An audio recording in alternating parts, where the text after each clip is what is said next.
ಸರಿ ಮರಿ ಮರಿ ಸರಿ ಮರಿ ಮರಿ ನಿಸ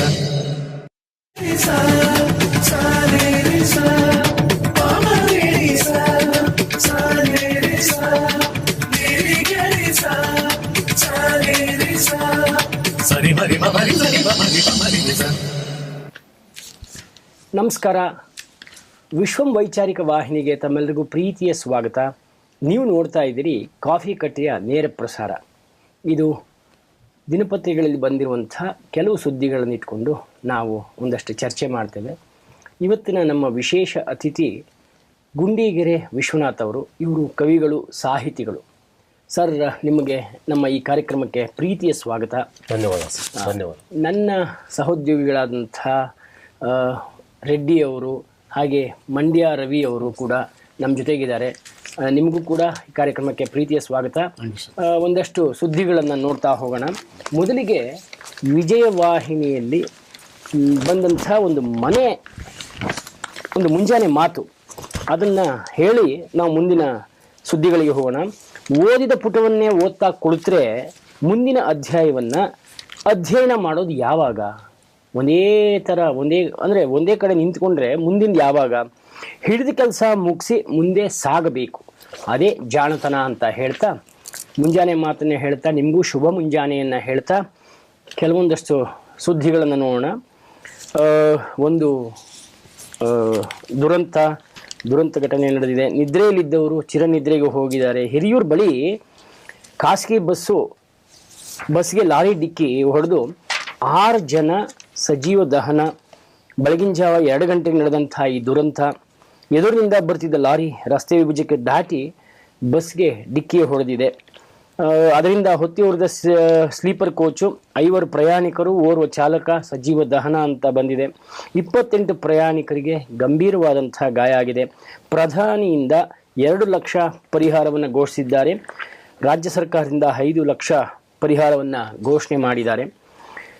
ಇದು ಬಿಟ್ಟು ಮಾಮೂಲಿ ರಾಜಕೀಯ ದುಂಬರಾಟ ಮುಂದುವರೆದಿದೆ. ಇಂದು ದೆಹಲಿಗೆ ಸಿಎಂ ಸಿದ್ದರಾಮಯ್ಯ CWBC ಸಭೆಯಲ್ಲಿ ಭಾಗಿ. DCM DKಶಿಗೆ ಸಿಗದ ಆಹ್ವಾನ, ಕರೆದರೆ ಹೋಗುವೆ ಅಂತ DKಶಿ ಅವರು ಹೇಳಿದ್ದಾರೆ. ಅವರು ಮಲ್ಲಿಕಾರ್ಜುನ್ ಖರ್ಗೆ ಅವರನ್ನು ಬೆಂಗಳೂರಿನಲ್ಲೇ ಭೇಟಿ ಕೂಡ ಆಗಿದ್ದಾರೆ. ಅದರ ಬಗ್ಗೆನೂ ಒಂದಷ್ಟು ಮಾಹಿತಿ ಇದೆ. ಆಮೇಲೆ ಅರಣ್ಯ ಇಲಾಖೆಯ ಕಾಯಂ ಅಧಿಕಾರಿಗಳು ಮತ್ತು ಸಿಬ್ಬಂದಿಗೆ 1 ಕೋಟಿ ರೂಪಾಯಿ ಮೊತ್ತದ ಅಪಘಾತ ವಿಮೆಯನ್ನು ಘೋಷಣೆ ಮಾಡಿದ್ದಾರೆ ಸಚಿವ ಈಶ್ವರ್ ಖಂಡ್ರೆ ಅವರು. ಬ್ಯಾಂಕ್ ಆಫ್ ಬರೋಡಾ ಜೊತೆ ಸರ್ಕಾರದ ಒಪ್ಪಂದ ಆಗಿದೆ ಅನ್ನೋ ವಿಷಯವನ್ನು ಹೇಳಿದ್ದಾರೆ. ಒಡಿಸ್ಸಾನಲ್ಲಿ ನಕ್ಸಲರ ಹತ್ಯೆಯಾಗಿದೆ. ಇದಲ್ಲದೆ ಟೈಮ್ಸ್ ಆಫ್ ಇಂಡಿಯಾನಲ್ಲಿ ನರೇಂದ್ರ ಮೋದಿಯವರು ಕ್ರಿಸ್ಮಸ್ ಪ್ರಯುಕ್ತ ಅಲ್ಲಿಯ ಒಂದು ಚರ್ಚ್ಗೆ ಭೇಟಿಯನ್ನು ಕೊಟ್ಟಿರೋದು. ಅಲ್ಲಿಯ ಪೋಪು ಅವರಿಗೆ ಒಂದು ಆಶೀರ್ವಾದವನ್ನು ಮಾಡಿದ್ದಾರೆ. ಹಾಗೆ ಉತ್ತರ ಪ್ರದೇಶಕ್ಕೆ ಸಂಬಂಧಪಟ್ಟ ಹಾಗೆ ಸಾಕಷ್ಟು ಅಭಿವೃದ್ಧಿ ಕಾರ್ಯದ ಬಗ್ಗೆ ಟೈಮ್ಸ್ ಆಫ್ ಇಂಡಿಯಾದಲ್ಲಿ ತುಂಬ ದೀರ್ಘವಾಗಿ ವುಮನ್ ಎಂಪವರ್ಮೆಂಟು, ಯುವಶಕ್ತಿಗೆ ಹೇಗೆ ಅಲ್ಲಿ ಟ್ರಾನ್ಸ್ಫಾರ್ಮ್ ಆಗ್ತಿದೆ, ಈ ಥರದ್ದೆಲ್ಲ ತುಂಬ ದೀರ್ಘವಾದ ಒಂದು ದೊಡ್ಡ ಸ್ಟೋರಿಯನ್ನು ಕೊಟ್ಟಿದ್ದಾರೆ. ನಿಜವಾಗ್ಲೂ ಅದನ್ನು ನೋಡ್ತಾ ಒಂದು ರಾಜ್ಯ ಹೇಗೆ ಅಭಿವೃದ್ಧಿ ಆಗಬೇಕು, ಆಗ್ತಾ ಇದೆ ಅನ್ನೋದ್ರ ಬಗ್ಗೆ ಸಂಪೂರ್ಣ ಮಾಹಿತಿಯನ್ನು ಕೊಟ್ಟಿದ್ದಾರೆ. ಇದೆಲ್ಲದಕ್ಕಿಂತ ಇನ್ನೊಂದು ತುಂಬ ಮುಖ್ಯವಾದ ವಿಷಯ ಅಂದರೆ, ಉತ್ತರ ಪ್ರದೇಶದಲ್ಲಿ ಎಲ್ಲ ಶಾಲೆಗಳಲ್ಲಿ ದಿನಪತ್ರಿಕೆಗಳನ್ನು ಓದೋದು ಕಡ್ಡಾಯ ಮಾಡ್ತಿದ್ದಾರೆ. ಅದು ನಿಜಕ್ಕೂ ತುಂಬ ಖುಷಿಯಾದಂಥ, ಸಂತೋಷವಾದಂಥ ವಿಷಯ. ಇದು ಯಾಕೆ ಅಂದರೆ, ಅವರು ಮೊಬೈಲ್ ಇಟ್ಕೊಂಡು ಸ್ಕ್ರೀನ್ ನೋಡೋದನ್ನು, ಆ ಸಮಯವನ್ನು ಕಟ್ ಮಾಡಬೇಕು ಅನ್ನೋ ದೃಷ್ಟಿನಲ್ಲಿ ಎಂಥ ಒಳ್ಳೆ ನಿರ್ಧಾರ ಇದು. ದಿನಪತ್ರಿಕೆಗಳನ್ನು ಶಾಲೆನಲ್ಲಿ ಓದುವಂಥದ್ದು ನಿಜಕ್ಕೂ ಒಂದು ಒಳ್ಳೆಯ ನಡೆ ಅಲ್ವಾ? ನಿಜವಾಗ್ಲು ಇದು ಪ್ರಪಂಚದಲ್ಲಿ ಏನ್ ನಡೀತೈತೆ ಅಂತ ಮಕ್ಕಳಲ್ಲಿ ಅರಿವಾಗುತ್ತೆ. ಎಲ್ಲ ಕಡೆ ಸಮಗ್ರ ಮಾಹಿತಿ ಸಿಗುತ್ತಲ್ಲ ನಿಮ್ಗೆ. ಕೆಲವೊಂದು ವಿಷಯಗಳಿಂದ ಎಚ್ಚೆತ್ಕೋತಾರೆ, ಕೆಲವೊಂದು ವಿಷಯಗಳನ್ನ ಅರ್ಥಕೋತಾರೆ, ಅವರು ಸರಿಯಾದ ದಾರಿಯಲ್ಲಿ ನಡೆಯಕ್ಕೆ ಅನುಕೂಲಗಳಾಗುತ್ತೆ. ಎರಡನೇದು ಏನಾಗಿದೆ ಅಂತ ಅಂದ್ರೆ, ನಮ್ಮ ಕಾಲಘಟ್ಟದಲ್ಲಿ ಇದು ಕಂಪಲ್ಸರಿ ಇತ್ತು ನಮ್ಗೆ. ಹೌದು, ಪ್ರೇಯರ್ ಏನು ನಾವು ಗ್ಯಾದರಿಂಗ್ ಮಾಡ್ತಾ ಇದ್ವಿ, ಸುಭಾಷಿತ ಹೇಳ್ತಾ ಇದ್ವಿ, ಎಲ್ಲ ಮಾಡ್ತಾ ಇದ್ವಿ. ಇದು ಹಾಗೆ ಅಭಿವೃದ್ಧಿ ಅಂದ್ರೆ ಡೆವಲಪ್ಮೆಂಟ್ ಆಗ್ತಾ ಇದನ್ನ ಬಿಟ್ಟಿದ್ರು. ಬಟ್ ಈಗ ಈ ಸ್ಟೆಪ್ ತಗೊಂಡಿರೋದು ನಿಜಕ್ಕೂ ಒಳ್ಳೆ ವಿಚಾರ ಇದು. ನಿಮಗೆ ನಾವು ಈಗ ಇತ್ತೀಚೆಗೆ ಮಾತಾಡಿದ್ವಿ, ಬೆಳಗಾವಿ ಜಿಲ್ಲೆಯಲ್ಲಿ ಹಾಲ್ಗ ಅಂತ ಒಂದು ಊರಿದೆ. ಆ ಹಾಲ್ಗಾನಲ್ಲಿ ರಾತ್ರಿ 7ರಿಂದ 9 ಗಂಟೆ ತನಕ ಒಂದು ಸೈರನ್ ಆಗುತ್ತೆ, ಅಂದ್ರೆ 7 ಗಂಟೆ ಒಂದು ಸೈರನ್ ಆಗುತ್ತೆ. ಆಗ ಯಾರು ಮೊಬೈಲ್ ಬಳಸೋ ಹಾಗಿಲ್ಲ, ಟಿವಿ ಆನ್ ಮಾಡೋ ಹಾಗಿಲ್ಲ. 7ರಿಂದ 9 ಮಕ್ಕಳಿಗೆ ಓದುವಂತಹ ಸಮಯ, ದೊಡ್ಡವ್ರಿಗೆ ಒಬ್ಬರನ್ನೊಬ್ಬರನ್ನ ಭೇಟಿ ಮಾಡಿ ಒಬ್ಬರನ್ನೊಬ್ರು ಕುಶಲೋಪರಿ ಬಳಸ್ಕೊಳ್ಳುವಂತ ಒಂದು ಸಮಯ. ಎಷ್ಟು ಒಳ್ಳೊಳ್ಳೆ ನಿರ್ಧಾರಗಳು ಇದು. ನಾವು ಈ ಒಂದು ಸಣ್ಣ ಹಳ್ಳಿ, ಸಣ್ಣ ಗ್ರಾಮ ತಗೊಂಡ ನಿರ್ಧಾರ ನಿಜವಾಗ್ಲೂ ತುಂಬಾ ರಾಷ್ಟ್ರಕ್ಕೆ ಇದು ಪೂರಕವಾಗಿ ಒಂದು ಅಂಶ ಹೇಳ್ತೀನಿ. ಇತ್ತೀಚೆಗೆ ಈ ಮೊಬೈಲ್ ಇಂದ ಏನೇನು ಅನಾಹುತಗಳಾಗ್ತಾ ಇದೆ ಅದಕ್ಕೆ ಸಂಬಂಧಪಟ್ಟ ಅದಕ್ಕೆ ಒಂದು ಅಭಿಯಾನ ಶುರುವಾಗಿದೆ, ಪ್ರಾರಂಭ ಆಗಿದೆ. ಮೊಬೈಲ್ ಬಿಡಿ ಪುಸ್ತಕ ಹಿಡಿ ಅಂತ. ಮೊಬೈಲ್ ಅನ್ನ ಬಳಸೋದನ್ನ ಬಿಟ್ಟು ಪುಸ್ತಕ ಹಿಡಬೇಕು. ಪುಸ್ತಕ ಸಂಸ್ಕೃತಿ ತುಂಬಾ ಮುಖ್ಯ. ಪುಸ್ತಕ ಸಂಸ್ಕೃತಿ ಮರೆಯಾಗ್ತಿರ್ತಕ್ಕಂಥ ಈ ದಿನಮಾನದಲ್ಲಿ ಅದು ಈ ತಂತ್ರಜ್ಞಾನ ಇಷ್ಟು ಮಟ್ಟಿಗೆ ಬೆಳೆದು ಅದನ್ನ ಸರಿಯಾಗಿ ಉಪಯೋಗ ಪಟ್ಕೊಂಡ್ರೆ ಅದಂತ ಒಳ್ಳೆ ರೀತಿ. ಅದನ್ನ ದುರುಪಯೋಗ ಪಡಿಸ್ಕೊಂಡ್ರೆ ಅದರಿಂದ ಅನಾಹುತಗಳು ಹೆಚ್ಚು. ಅನಾಹುತ ಅಂದ್ರೆ ನಾವು ನೋಡ್ತಾ ಇರ್ತೀವಿ. ಈ ಮೊಬೈಲ್ ದುಷ್ಪರಿಣಾಮಗಳು ಹೇಗಿದೆ ಗೊತ್ತಾ ರೆಡ್ಡಿ ಅವರೇ? ಮಕ್ಕಳು ಅಥವಾ ಯಾರು ತೀರಾ ಮೊಬೈಲ್ ಅನ್ನ ಹಿಡ್ಕೊಂಡು ದಿನನಿತ್ಯ ಅಂದ್ರೆ ಇಡೀ ದಿನ ಮೊಬೈಲ್ ನೋಡ್ಕೊಂಡಿರೋರ್ಗೆ ಅವ್ರಿಗೆ ಬೇರೆಯವ್ರ ಜೊತೆ ಸ್ಪಂದಿಸಕ್ಕೆ ಆಗ್ತಿಲ್ಲ, ಅವ್ರನ್ನ ಬೇರೆಯವ್ರ ಕಣ್ಣೆತ್ತಿ ನೋಡಕ್ ಕೂಡ ಆಗ್ತಿಲ್ಲ. ಆ ತರ ಮಾನಸಿಕ ಒತ್ತಡಕ್ಕೆ ಸಿಕ್ಕಾಕೊಂಡು ಅವ್ರ ಜೀವನನೇ ಸರ್ವನಾಶ ಆಗೋಗ್ತಿದೆ. ಲೋನ್ಲಿನೆಸ್ ಕಾಡ್ತಾ ಇದೆ ಇವತ್ತು. ಆಮೇಲೆ ಚಿಕ್ಕ ಮಕ್ಕಳಿಗೆ ಕಣ್ಣಿನ ಆರೋಗ್ಯ ಪರಿಸ್ಥಿತಿ ಹದಗೆಡ್ತಾ ಇದೆ. ಅಯ್ಯೋ, ಅದು ಸರ್ವೇ ಸಾಮಾನ್ಯ. ಕಣ್ಣಿನ ಪ್ರಾಬ್ಲಮ್ ಸರ್ವೇ ಸಾಮಾನ್ಯ. ಯಾವ ಮಟ್ಟಕ್ಕೆ ಹೋಗಿದೆ ಅಂತ ಅಂದ್ರೆ ಆ ಮಕ್ಕಳಿಗೆ ಮೊಬೈಲ್ ಕೊಟ್ಟಿಲ್ಲ ಅಂದ್ರೆ ಫುಲ್ ಶೇಕಿಂಗ್ ಆಗಿದೆ. ಊಟ ಮಾಡಲ್ಲ, ಮೊಬೈಲ್ ಕೊಟ್ಟಿದ್ದಾರೆ. ಇದಕ್ಕೆ ನಾನು ಒಂದು ಪಾಯಿಂಟ್ ಹೇಳ್ತೀನಿ. ಪೋಷಕರು ನಿಜವಾಗ್ಲೂ ಕೂಡ ಅವರೇ ಮೊದಲು ತಪ್ಪು ಮಾಡ್ತಾ ಇದ್ದಾರೆ. ಮಕ್ಕಳಿಗೆ ಈಗ ಮಗು ಊಟ ಮಾಡ್ಲಿಲ್ಲ ಅಂದ್ರೆ ಮೊಬೈಲ್ ಕೊಡೋದು, ಹತ್ತಿರ ತಕ್ಷಣ ಮೊಬೈಲ್ ಕೊಡೋದು, ಈ ತರ ವಿಚಾರಗಳಿಂದ ಎಷ್ಟು ಎಂತ ಎಳೆ ಮಗು ಕೂಡ 1 ವರ್ಷದ ಮಗು ಕೂಡ ಅಡಿಕ್ಟ್ ಆಗ್ತಾ ಇದೆ. ಅಡಿಕ್ಷನ್ ಆಗ್ತಾ ಇದೆ. ದುರಂತ ಸರ್ ಇದು. ಆಮೇಲೆ ಇನ್ನು ಒಂದು ಈ ವಿಚಾರಕ್ಕೆ ಸಂಬಂಧಪಟ್ಟಂಗೆ ನಾವು ವಿದ್ಯಾರ್ಥಿಗಳಾಗಿದ್ದಾಗ ಈ ಸುಭಾಷಿತ ಬರೆಯೋದು, ಪೇಪರ್ ಓದು ಸರ್ಕಾರಿ ಶಾಲೆಗಳಲ್ಲಿ ಸಂಪ್ರದಾಯವಾಗಿತ್ತು. ಇಲ್ಲ ಸರ್, ಅದು ಖಾಸಗಿ ಖಾಸಗಿ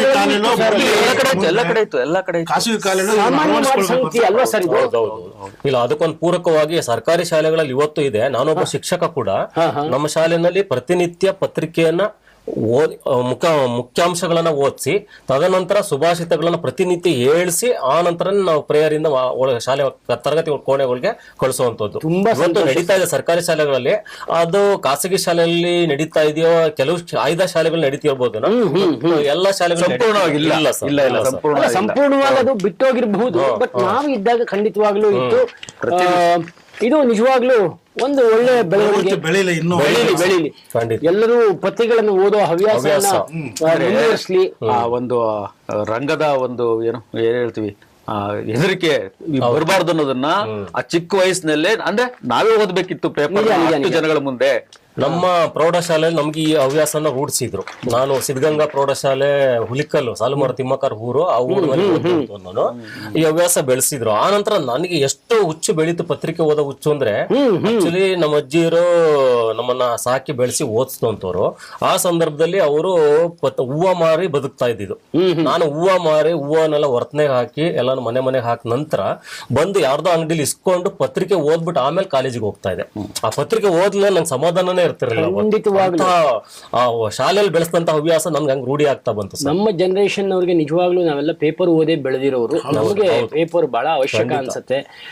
ಅದೇ ಇತ್ತೀಚಿನ ಜನರೇಷನ್ ಮಕ್ಕಳಲ್ಲಿ ಅದು ಕಡಿಮೆ ಆಗ್ತಾ ಇದೆ. ಬಟ್ ಈ ತರದೆಲ್ಲ ಒಂದಷ್ಟು ನಿರ್ಧಾರಗಳನ್ನ ಸರ್ಕಾರ ಆಗ್ಲಿ ಅಥವಾ ತಂದೆ ತಾಯಿಗಳೇ ಅವರೇ ಮಾಡ್ಬೋದಲ್ಲ ಸರ್. ಕಾನ್ಫಿಡೆನ್ಸ್ ಬಿಲ್ಟ್ ಆಗುತ್ತೆ, ಯಾಕಂದ್ರೆ ಜ್ಞಾನ ಜಾಸ್ತಿ ಆಗುತ್ತೆ ನಮ್ಗೆ.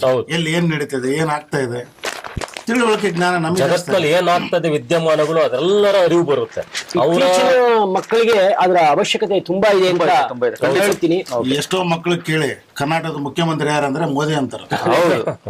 ತುಂಬಾ ಅಂದ್ರೆ ಸಾಮಾನ್ಯ ಜ್ಞಾನ ಯಾವ ಮಟ್ಟಕ್ಕೆ ಇಳಿದಿದೆ. ನಿಜ ನಿಜ ನಿಜ. ಇನ್ನು ಮುಂದುವರ್ಸೋದಾದ್ರೆ ಅದೇ ಒಂದು ಮೇಜರ್ ಆಕ್ಸಿಡೆಂಟ್ ಆಗಿದೆ. ಅದ್ರ ಬಗ್ಗೆ ನಾವು ಜಾಸ್ತಿ ಏನು ಹೇಳಲಿಕ್ಕಾಗಲ್ಲ. ಪಾಪ ಅದು ನೋವಾಗುತ್ತೆ. Because accident is an accident. ಅದು ಏನು ಹೇಳಕ್ಕಾಗಲ್ಲ. ಯಾರು ಸರಿ ತಪ್ಪು ನಾವು ವಿಶ್ಲೇಷಣೆ ಮಾಡೋದು ಸರಿ ಇಲ್ಲ. 33 ಜನ ಬಸ್ನಲ್ಲಿ ಇದ್ರಂತೆ. ಅದರಲ್ಲಿ ಒಂದು 6 ಜನ ಸಜೀವ ದಹನ ಆಗಿದ್ದಾರೆ. ಸೊ ಇದು ಏನು ತುಂಬಾ ಹಿಂಸೆ ಆಗುತ್ತೆ. ವಿದ್ರಾವಕ ಇದು ಬರೀ ನಾವು ಒಂದು ಸುದ್ದಿ ಅಂತ ಹೇಳ್ಬೋದು ಅಷ್ಟೇ, ಬಿಟ್ರೆ ಇದ್ರ ಬಗ್ಗೆ ಎಲ್ಲ ನಾವು ವಿಶ್ಲೇಷಣೆ ಮಾಡೋಕ್ಕೆ ಇನ್ನೊಂದೇನಂದ್ರೆ ಸರ್, ಜಾಗ್ರತೆಗಳ ಬಗ್ಗೆ ಗಮನ ಕೊಡ್ಬೇಕು, ಪ್ರತಿಯೊಬ್ಬರು ಕೊಡ್ಲೇಬೇಕಾಗುತ್ತೆ. ಈಗ ಯಾರೋ ಮಾಡೋ ತಪ್ಪಿಗೆ ಇನ್ಯಾರೋ ಮಾಡೋ ತಪ್ಪು ಎಲ್ಲರೂ ಅದಕ್ಕೆ ಆಕ್ಸಿಡೆಂಟ್ ಅಂತ ಹೇಳೋದು. ಎರಡನೇದೇನಂತ ಅಂದ್ರೆ ಏನು ಹೈವೇಗಳಲ್ಲಿ ಹೋಗ್ಬೇಕಾದ್ರೆ ಆದಷ್ಟು ನಿಮ್ಮ ನಿಯಂತ್ರಣದಲ್ಲಿ ನೀವು ಇರ್ಬೇಕು. ಪ್ರತಿಯೊಬ್ಬರಿಗೂ ಅನ್ವಯಿಸುತ್ತೆ ಇದು. ಅಂದ್ರೆ ಎದುರುಗಡೆ ಈಗ ನಾನು ಹೋಗ್ತಿರ್ತೀನಿ, ಎದುರುಗಡೆ ಬಂದು ನಾನು ಹೊಡಿತಾನೆ, ಅದಲ್ಲ. ಅವನು ಎಚ್ಚರಿಕೆ ಇರಬೇಕು, ಇವನ್ಗೂ ಎಚ್ಚರಿಕೆ. ಯಾಕಂದ್ರೆ ಆ ನಿದ್ರೆ ಬಂಪರ್ ಅಲ್ಲಿ ಹೋಗೋ ಸ್ಪೀಡ್ ಅಲ್ಲಿ ನೀವು ಒಂದೇ ಸ್ವಲ್ಪ ಸ್ಟೇರಿಂಗ್ ಸ್ವಲ್ಪ ಹಿಂಗಂದ್ರು ನೀವು ಆಕ್ಸಿಡೆಂಟ್ ಆಗೋದು ಖಂಡಿತ. ಇನ್ನೊಂದು ನನ್ನ ಸಲಹೆ ಏನಂದ್ರೆ ಬದಲಿ ಚಾಲಕರ ವ್ಯವಸ್ಥೆಯನ್ನ ಮಾಡ್ಬೇಕು. ಈಗ ಈ ಕಡೆಯಿಂದ ಒಬ್ರು ಓಡಿಸ್ಕೊಂಡು ಹೋದ್ರೆ ಒಂದು ಬಸ್ ಆಗ್ಲಿ ಒಂದು ಲಾರಿ ಆಗ್ಲಿ ಇಬ್ರು ಚಾಲಕರಿದ್ರೆ ಅವರು ಸ್ವಲ್ಪ ರೆಸ್ಟ್ ಮಾಡಿ ಮಧ್ಯದೆಲ್ಲರೂ ಕೂಡ ಮತ್ತೆ ಚಾಲನೆಗೆ ಬಂದ್ರೆ ಅವಾಗ ಅವರು ಆರೋಗ್ಯಕರವಾಗಿ ಮನಸ್ಸು ಜಾಗೃತಿಯಿಂದ ಇರುತ್ತೆ. ಈಗ ತುಂಬಾ ಆಯಾಸ ಆದಾಗ ಎಂತರೂ ಕೂಡ ಅದು ಮಂಪ್ರು ಎದ್ದೇ ಹೇಳುತ್ತೆ. ಆ ಸಂದರ್ಭದಿಂದ ಅವಘಡಗಳು ಅಪಘಾತಗಳು ನಡೆಯೋದು ತುಂಬಾ ಸಾಧ್ಯತೆ ಹೆಚ್ಚು. ಆದ್ರಿಂದ ಇಬ್ರು ಚಾಲಕರನ್ನ ವ್ಯವಸ್ಥೆ ಮಾಡೋದು ನಮ್ಮ ಮಾಲೀಕರು, ಬಸ್ ಮಾಲೀಕರು ಯಾರಾಗ್ಲಿ ಎಲ್ಲರೂ ಕೂಡ ಈ ತತ್ವವನ್ನು ಅಳವಡಿಸ್ಕೊಂಡ್ರೆ ತುಂಬಾ ಒಳ್ಳೇದು ಅಂತ ನನ್ನ ಭಾವನೆ ಸರ್. ಖಂಡಿತ. ನಿನ್ನೆ 25ನೇ ತಾರೀಕು ಕ್ರಿಸ್ಮಸ್ ರಾಜ್ಯಾದ್ಯಂತ ಎಲ್ಲ ಸಂತೋಷವಾಗಿ ಕ್ರಿಸ್ಮಸ್ ಅನ್ನ ಆಚರಿಸಿದ್ದಾರೆ. ವಿವಿಧ ಚರ್ಚ್ಗಳಲ್ಲಿ ಪ್ರಾರ್ಥನೆ ಸಲ್ಲಿಸಿದ ಕ್ರೈಸ್ತರು, ಹಾಗೆ ಕೆಲವರು ಹಿಂದೂಗಳು ಕೂಡ ಹೋಗಿದ್ದಾರೆ. ನಾನು ಒಂದು ಉದಾಹರಣೆ ಹೇಳಿದಾಗೆ ನರೇಂದ್ರ ಮೋದಿ ಅವರು ಕೂಡ ಒಂದು ಚರ್ಚ್ಗೆ ಹೋಗಿ ಆ ಪೋಪ್ನ ಒಂದು ಆಶೀರ್ವಾದವನ್ನ ತೆಗೆದುಕೊಂಡು ಬಂದಿದ್ದಾರೆ. ಆಮೇಲೆ ಇನ್ನೊಂದು ಒಳ್ಳೆ ಸುದ್ದಿ ಇದೆ. ಕಳೆ ಮುಕ್ತಿಯತ್ತ ಮಡಿವಾಳ ಕೆರೆ ತುಂಬಾ ಕಳೆ ಎಲ್ಲ ತುಂಬಿಕೊಂಡು ಅದೆಲ್ಲ ತುಂಬಾ ಇದಿತ್ತು. ಸ್ವಚ್ಛತಾ ಕಾಮಗಾರಿಗೆ ಒಂದು ಚಾಲನೆ ಕೊಟ್ಟಿದ್ದಾರೆ. ಆ ಚಾಲನೆಯಿಂದ ಒಂದು ಕೆರೆ ಮತ್ತೆ ಪುನರ್ಜೀವನ ಅದು ಮತ್ತೆ ಒಳ್ಳೆ ಚೇತನದಿಂದ ಬರುತ್ತೆ ಅಂತ ಅನ್ಕೊಂಡು ನಡೆಸುತ್ತೆ. ಎರಡನೇದು, ಈ ಬೆಂಗಳೂರಲ್ಲಿ ಇದ್ದಂತ 1,000 ಚಿಲ್ಲರೆ ಏನು ಕೆರೆಗಳಿದ್ದು ಇವತ್ತು ಬೆರಳಿಕೆ ಅಷ್ಟೇ ಇದೆ. ಕೊನೆ ಪಕ್ಷ ಅದಾದ್ರೂ ಉಳಿಸ್ಕೊಳ್ಳೋಣ, ಅನಿವಾರ್ಯತೆ ಇದ್ದೇ ಇದೆ. ಅನಿವಾರ್ಯತೆ ಬೇಕೇ ಬೇಕು. ಇಲ್ಲ ಅಂದ್ರೆ ನಿಮಗೆ ಎಷ್ಟೋ ಜೀವ ಸಂಕುಲಗಳಿಗೆ ಅದು ಭೂಮಿಯ ಅಂತರ್ಜಲ ಮಟ್ಟ ಹೆಚ್ಚದೇ ಇಲ್ಲ. ಆ ಭೂಮಿಯ ಅಂತರ್ಜಲ ಮಟ್ಟ ಎತ್ತಬೇಕು ಅಂದ್ರೆ ನಿಮಗೆ ಕೆರೆಗಳು ಅವಶ್ಯಕತೆ ಇದ್ದೇ ಇದೆ. ಹಾಗಾಗಿ ಉಳಿಸ್ಕೊಳ್ಳೋದ್ರ ಜೊತೆಗೆ ಕೆರೆಗಳನ್ನ ಆರೋಗ್ಯವಂತವಾಗಿ ಉಳಿಸ್ಕೋಬೇಕು. ಒಳ್ಳೆ ಮಾತು ಸರ್. ಅದಕ್ಕೋಸ್ಕರನೇ ಅಲ್ಲಿ ಕಳೆ ಏನೇನಿದೆಯೋ ಕ್ಲೀನ್ ಮಾಡ್ಬೇಕು ಎಲ್ಲ ಚಾಲನೆ ಕೊಟ್ಟಿದ್ದಾರೆ. ಒಳ್ಳೆ ಸುದ್ದಿ. ಇಲ್ಲ ಸಾಕಷ್ಟು ಅದೆಲ್ಲ ನಿಂತು ಹೋಗ್ಬೇಕು ನನ್ನ ಪ್ರಕಾರ. ಜಲಚರಗಳು, ಜೀವಿಗಳು, ಪ್ರಾಣಿಗಳು ಅವಕ್ಕೂ ಕೂಡ ಅವು ನಮ್ಮಂತೆ ಬದುಕಬೇಕು ಅನ್ನೋದಕ್ಕೆ ನಾವು ಕೂಡ ಆಸೆಯನ್ನ ಪಡ್ಬೇಕು. ಅದಕ್ಕೆ ಶ್ರಮವನ್ನ ಬೀಳ್ಬೇಕು. ವರ್ಷಾಚರಣೆ ಸಂಭ್ರಮ, ಪೊಲೀಸು ಬಿಗಿ ಬಂದೋಬಸ್ತು. ಇನ್ನ 4-5 ದಿನ ಇದೆ, ಕೌಂಟ್ ಡೌನ್ ಶುರುವಾಗಿದೆ. ಆಗ್ಲೇ ಸ್ಟಾರ್ಟ್ ಆಗ್ಬಿಟ್ಟಿದೆ. ಎಸ್ಪೆಷಲಿ ಬೆಂಗಳೂರಿನಲ್ಲಿ ತುಂಬಾ ಬಂದೋಬಸ್ತ್ ಮಾಡೋ ಅವಶ್ಯಕತೆ ಇದೆ. ಪ್ರಪಂಚದಾದ್ಯಂತ ಬೆಂಗಳೂರಿಗೆ ಬರ್ತಾರೆ. ಎಲ್ಲ ಕಟ್ಟು ಎಚ್ಚರವನ್ನ ಪೊಲೀಸರು ನೋಡ್ಕೊಳ್ಳೇಬೇಕು. ಅದನ್ನ ಮಾಡಿದಾರಂತೆ, ಹೆಚ್ಚಳ ಮಾಡಿದ್ದಾರೆ. ಮದ್ಯಪಾನ ಮಾಡಿ ಯಾರು ವಾಹನವನ್ನು ಚಲಾಯಿಸಬೇಡಿ ಅಂತ ತುಂಬಾ ಕಟ್ಟುನಿಟ್ಟಾಗಿ ಹೇಳಿದ್ದಾರೆ. ಕಟ್ಟುನಿಟ್ಟಾಗಿ ಜಾರಿಗೆ ತರಬೇಕು. ಆಮೇಲೆ ನಮ್ಮ ನಾಗರಿಕರು ಕೂಡ ಏನು ವರ್ಷಾಚರಣೆಗೆ ಸಂಭ್ರಮ ಇರ್ಲಿ, ಆದ್ರೆ ಯಾವ ದುರ್ಘಟನೆ ಕೆಟ್ಟ ಘಟನೆಗಳು ಅದು ಪ್ರತಿಯೊಬ್ಬರ ಜವಾಬ್ದಾರಿ ಕೂಡ. ಹೌದು, ಬರೀ ಪೊಲೀಸ್ನರ ಜವಾಬ್ದಾರಿ ಅಂತಲ್ಲ, ನಮ್ಮ ನಾಗರಿಕರ ಜವಾಬ್ದಾರಿ. ನೀವು ಮಾಡ್ರಿ, ಮಜಾ ಮಾಡ್ರಿ, ಬೇಡ ಅಂತ ಹೇಳಲ್ಲ. ಆದ್ರೆ ನಿಮ್ಮ ಎಚ್ಚರಿಕೆ ನೀವಿರ್ಬೇಕು. ನಿಮ್ಮಿಂದ ಇನ್ನೊಬ್ರಿಗೆ ತೊಂದರೆ ಆಗ್ಬಾರ್ದು ಅಷ್ಟೇ. ಅದು ಈ ಸಂದರ್ಭದಲ್ಲಿ ಇನ್ನೊಂದು ಮಾತು ಹೇಳಿದ್ರೆ, ಇಂತಹ ಸಮಯಗಳನ್ನ ಉಗ್ರಗಾಮಿಗಳು ಉಪಯೋಗಿಸ್ಕೊಳ್ಳೋ ಚಾನ್ಸಸ್ ಇರುತ್ತೆ. ಖಂಡಿತ. ಹಾಗಾಗಿ ನಮ್ಮ 4-5 ದೇಶಗಳಲ್ಲೇ ಸಂಭ್ರಮಾಚರಣೆ ಬ್ಯಾನ್ ಮಾಡಿದ್ದಾರೆ. ಬೇಡ, ನಮಗ್ ಬೇಡ ಅದು. ಏನ್ ಹೇಳಕ್ ಇಷ್ಟಪಡ್ತೀನಿ ಈ ವಿಚಾರವಾಗಿ ಅಂದ್ರೆ ಸರ್, ಸಂಭ್ರಮ ಇರ್ಲಿ, ಅದು ವಿಷಾದದ ಕಡೆ ಹೋಗ್ಬಾರ್ದು. ಸಂಭ್ರಮ ಎಂಜಾಯ್ ಮಾಡ್ಲಿ. ಹೌದು, ವಿಷಾದ ಆಗುವಂತ ಪರಿಸ್ಥಿತಿ ನಿರ್ಮಾಣ ಮಾಡ್ಕೊಂಡು. ಖಂಡಿತ. ನೀವು ಯಾವ ಸುದ್ದಿಯನ್ನ ಹೇಳ್ತೀರಿ? ಈಗ ನಾನು ಡೆಲ್ಲಿ ಸುದ್ದಿ ಹೇಳ್ತಾ ಇದ್ದೀನಿ, ದಯವಿಟ್ಟು ಹೇಳಿ. ನಮ್ಮ CM ರೇಖಾ ಗುಪ್ತಾ ಅವರು 100 ಅಟಲ್ ಕ್ಯಾಂಟೀನ್ಗೆ ನೆನ್ನೆ ಉದ್ಘಾಟನೆ ಮಾಡಿದ್ದಾರೆ ಡೆಲ್ಲಿಯಲ್ಲಿ, ಬಡವರ ಊಟಕ್ಕೋಸ್ಕರ. ಅವರು ನೆನ್ನೆ ಅಟಲ್ ಜಿ ಅವ್ರದ್ದು ಬರ್ತ್ಡೇ ಇತ್ತು. ಆ ಒಂದು 100ನೇ ವರ್ಷದ ಪ್ರಯುಕ್ತ ಸೆಂಟಿನರಿ.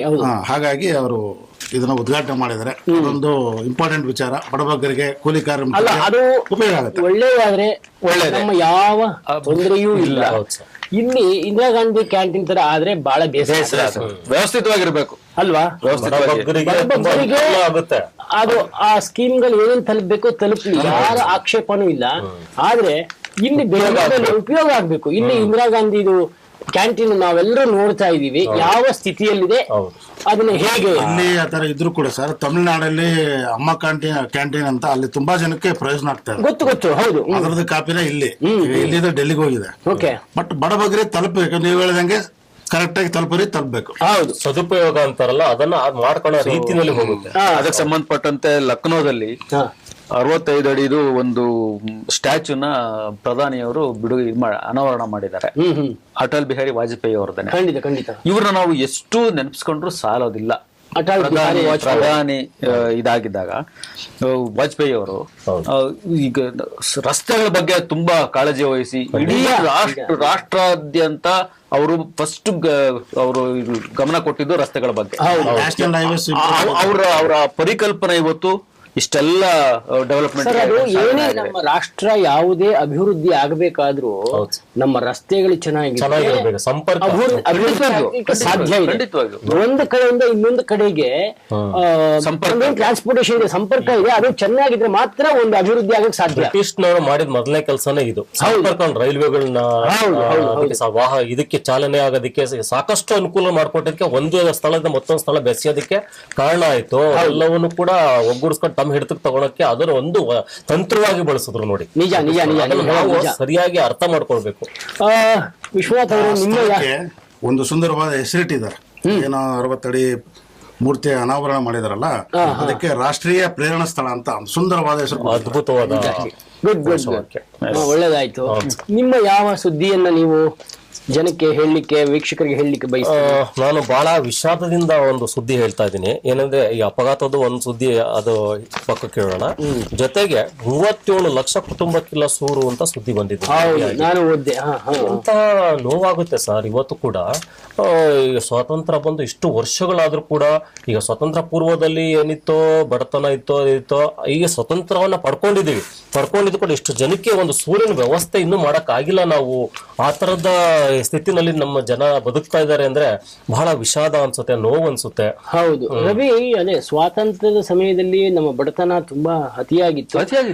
75 ವರ್ಷಗಳಲ್ಲಿ ಅದು ಸಾಕಷ್ಟು ಕಡಿಮೆ ಆಗಿದೆ. ಬಟ್ ಈಗಲೂ ಅಷ್ಟು ಜನಕ್ಕೆ ಸೂರಿಲ್ಲ ಅನ್ನೋದು ಒಂದು ನೋವು. ಅದಕ್ಕೆ ರಾಜಕೀಯದವ್ರದ್ದು ಮತ್ತೆ ನಮ್ಮ ಸರ್ಕಾರದ ಇಚ್ಛಾಶಕ್ತಿ ಇದ್ರೆ ಅದೇನು ದೊಡ್ಡ ವಿಷಯ ಏನಲ್ಲ. ಒಳ್ಳೆ ಅಂಶ ಹೇಳಿದ್ರು. ಸರ್ಕಾರದ ಸ್ಕೀಮ್ಗಳು ಇದಾವೆ, ಪ್ರಧಾನಮಂತ್ರಿ ಆವಾಸ್ ಯೋಜನೆ ಇದೆ, ಹೌದು, ಮುಖ್ಯಮಂತ್ರಿ ಆವಾಸ್ ಯೋಜನೆ ಇದೆ, ಹೌದು. ಅಲ್ಲಿ ಏನಾಗುತ್ತೆ ತಲುಪೋರಿಗೆ ತಲುಪ್ತಾರೆ. ಅಲ್ಲಿ ಕೂಡ ಗ್ರಾಮ ಪಂಚಾಯತಿ ಮೆಂಬರ್ ಇಂದ ಹಿಡಿದು ಕೂಡ ರಾಜಕೀಯ. ಆದ್ರೆ ಸ್ಯಾಂಕ್ಷನ್ ಮಾಡೋ ಪ್ರತಿ ಬಡ್ಜೆಟ್ ಅಲ್ಲೂ ಕೂಡ ಇದಕ್ಕೆ ದುಡ್ಡಿದ್ದೇ ಇರ್ತದೆ. ನಿರಾಶ್ರಿತರಿಗೆ ಒಂದು ಮನೆ ಕೊಡ್ಬೇಕು. 15 ವರ್ಷದಿಂದ ನಡೀತಾ ಇದೆ ಆವಾಸ್ ಯೋಜನೆ, ಆಯ್ತಾ? ಮತ್ತೆ ಇಷ್ಟು ಯಾಕೆ ಉಳಿತು? ಸರಿಯಾಗಿ ಹಂಚಿಕೆ ಆಗಿದ್ರೆ ಅದು ಜಾರಿಗೆ ತರುವಲ್ಲಿ ಲೋಪ ಆಗಿದೆ. ಖಂಡಿತ ಹಾಗೆ ಆಗುತ್ತೆ. ಇಷ್ಟು ಸರ್ಕಾರ ಯಾವುದೇ ಯೋಜನೆಯನ್ನ ಜಾರಿಗೆ ತರಬೇಕಾದ್ರೆ ಅದು ಒಳ್ಳೆ ಉದ್ದೇಶ ಅಂತ ಇರುತ್ತೆ. ಅದು ಜಾರಿಯಾಗುವ ಸಮಯದಲ್ಲಿ ಭ್ರಷ್ಟಾಚಾರ ಯಾರ್ಯಾರ್ದೋ ಪಾಲಾಗುತ್ತೆ. ಅದಕ್ಕೊಂದು ಟ್ರಾನ್ಸ್ಪರೆನ್ಸಿ ಇಲ್ಲ, ಅದು ಪಾರದರ್ಶಕತೆ ಇದೆಯಾ, ಯಾರು ಏನ್ ಕೊಟ್ಟಿದ್ದಾರೆ, ಅದು ಎಲ್ಲಿ ತನಕ ಬಂದು ತಲುಪಿದೆ, ಯಾವುದಕ್ಕೂ ಪಾರದರ್ಶಕತೆ ಇಲ್ಲ. ಅಲ್ಲ, ಇನ್ನೊಂದು ಏನಾಗುತ್ತೆ ಸರ್, ಇಲ್ಲಿ ಹೆಂಗೆ ಹಂಚಿಕೆ ಆಗಿತ್ತಂದ್ರೆ, ಒಬ್ಬ ವ್ಯಕ್ತಿ ಅವನ ಹತ್ರ 20 ಓಟ್ ಇದೆ, ಅವನಿಗೆ ಹಾಕು. ಅವ್ನ ಕಾಂಗ್ರೆಸ್ನ ಅವನ ಹತ್ರ 100 ಓಟ್ ಇದೆ. ಉಳ್ಳವರು ನಿಜವಾಗ್ಲೂ ಯಾವುದೇ ಕಾರಣಕ್ಕೂ ಬಡಬಗ್ಗರಿಗೆ ತಲುಪ್ತಿಲ್ಲ. ಯಾಕೆ ಅಂತ ಅಂದ್ರೆ ಅವ್ರು ಹೇಳ್ದ ಹಾಗೆ ಹಿಂಬಾಲಕರು ಇವ್ರು ಬಹಳ ಮುಖ್ಯ ಆಗ್ತಾರೆ. ಹೌದು, ಹಿಂಬಾಲಕರು ಯಾಕೆಂದ್ರೆ ಅವ್ರು ಜೈ ಅನ್ನಕ್ ಬೇಕಲ್ಲ ಅವ್ರಿಗೆ. ಸೊ ಏನೇ ಇದ್ರು ಕೂಡ ಅಂತವ್ರಿಗೆ ಸಲ್ಲುತ್ತೆ. ಅದು ನಿಜವಾದ ಫಲಾನುಭವಿಗೂ ಸಿಗ್ತಾ ಇಲ್ಲ. ಸರ್ ಒಳ್ಳೆ ಮಾತು ಹೇಳಿದ್ರು. ಹಿಂಬಾಲಕರು ಮತ್ತೆ ಇದೇನು ಉಳ್ಳವರಿಗೆ ದಕ್ತಾ ಇದೆ ಅನ್ನೋದು ಇದೆಯಲ್ಲ, ಅದು ತುಂಬಾ ನೋವಿನ ಸಂಗತಿ. ಜೊತೆಗೆ ಅದು ಮೊನೋಪಲಿ ಆಗ್ಬಿಟ್ಟಿದೆ. ಯಾಕೆಂದ್ರೆ ಈಗ ನೀವು ಯೋಚನೆ ಮಾಡಿ, ಒಬ್ಬನಿಗೆ ಉಳ್ಕೊಳ್ಳೋದಕ್ಕೆ ಒಂದು ಮನೆ ಇಲ್ಲ ಅಂದ್ರೆ ಅವನ ಹತ್ರ ಏನ್ ಶಕ್ತಿ ಇರ್ತದೆ? ಅವ್ನಿಗೆ ಯಾವ ಜನ ಪರಿಚಯ ಇರ್ತಾರೆ, ಯಾರು ಪರಿಚಯ ಇರ್ತಾರೆ ಅವ್ನಿಗೆ? ಅವ್ನು ತುಂಬಾ ಕಷ್ಟ, ಅವ್ನು ರೀಚ್ ಆಗಕ್ ಆಗದೇ ಇಲ್ಲ. ಹಕ್ಕಿ ಮನುಷ್ಯರು ಈಗ ಹಕ್ಕಿ ಪಕ್ಷಗಳು ಗೂಡಿ ಇರುತ್ತೆ ಅಂತ ಹೇಳ್ತಾರೆ. ಹಾಗೆ ನಮ್ಮ ಮನುಷ್ಯರು ಕೂಡ ಒಂದು ವಸತಿ ಇಲ್ಲ, ಆಶ್ರಯ ಇಲ್ಲ ಅಂದ್ರೆ ಎಲ್ಲಿ ಬದುಕಬೇಕು? ನಿಜ, ಖಂಡಿತವಾಗ್ಲೂ ನಿಜ.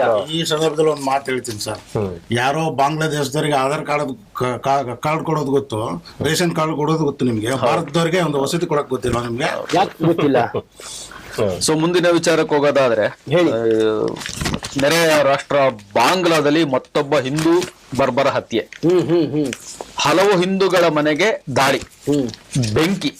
ನೆರೆ ದ್ವೇಷದಲ್ಲಿ ನಿಲ್ಲುತ್ತಿಲ್ಲ ಹಿಂದೂ ದ್ವೇಷ.